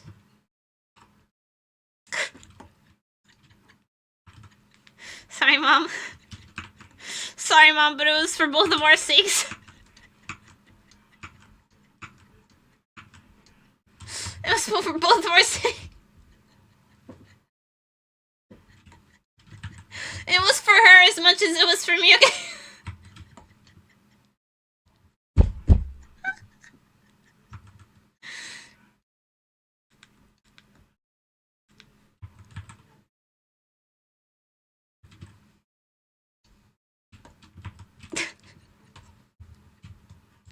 Would you rather believe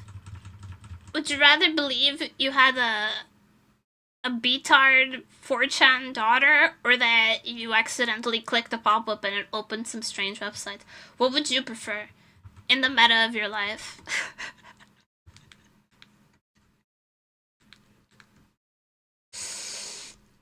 I think you would choose accidental pop-up every time when given the choice. So it's for the both of us. This is for both our sakes. My computer got a virus.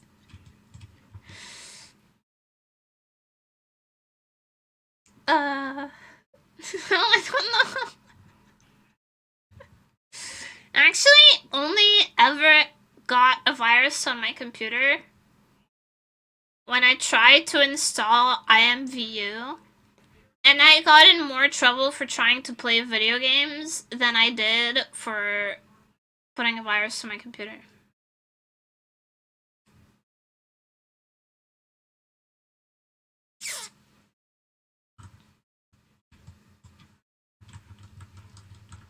So I was probably like 13.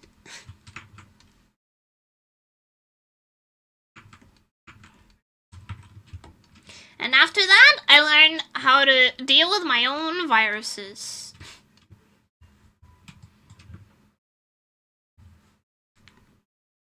You will not catch me lacking again. Your parents Amish? No, my dad's just an asshole. My dad doesn't believe in having hobbies that are not productive. He doesn't believe in fun, essentially. Hi, Sig! My dad doesn't believe in doing things for fun. If you're doing something, it better be productive in some way. And games are not productive, so...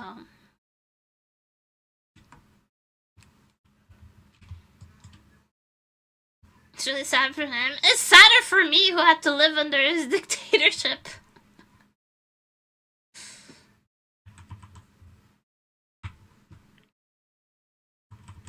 Do you have any idea what it's like being a child and not allowed? Like, all your cousins are getting, like,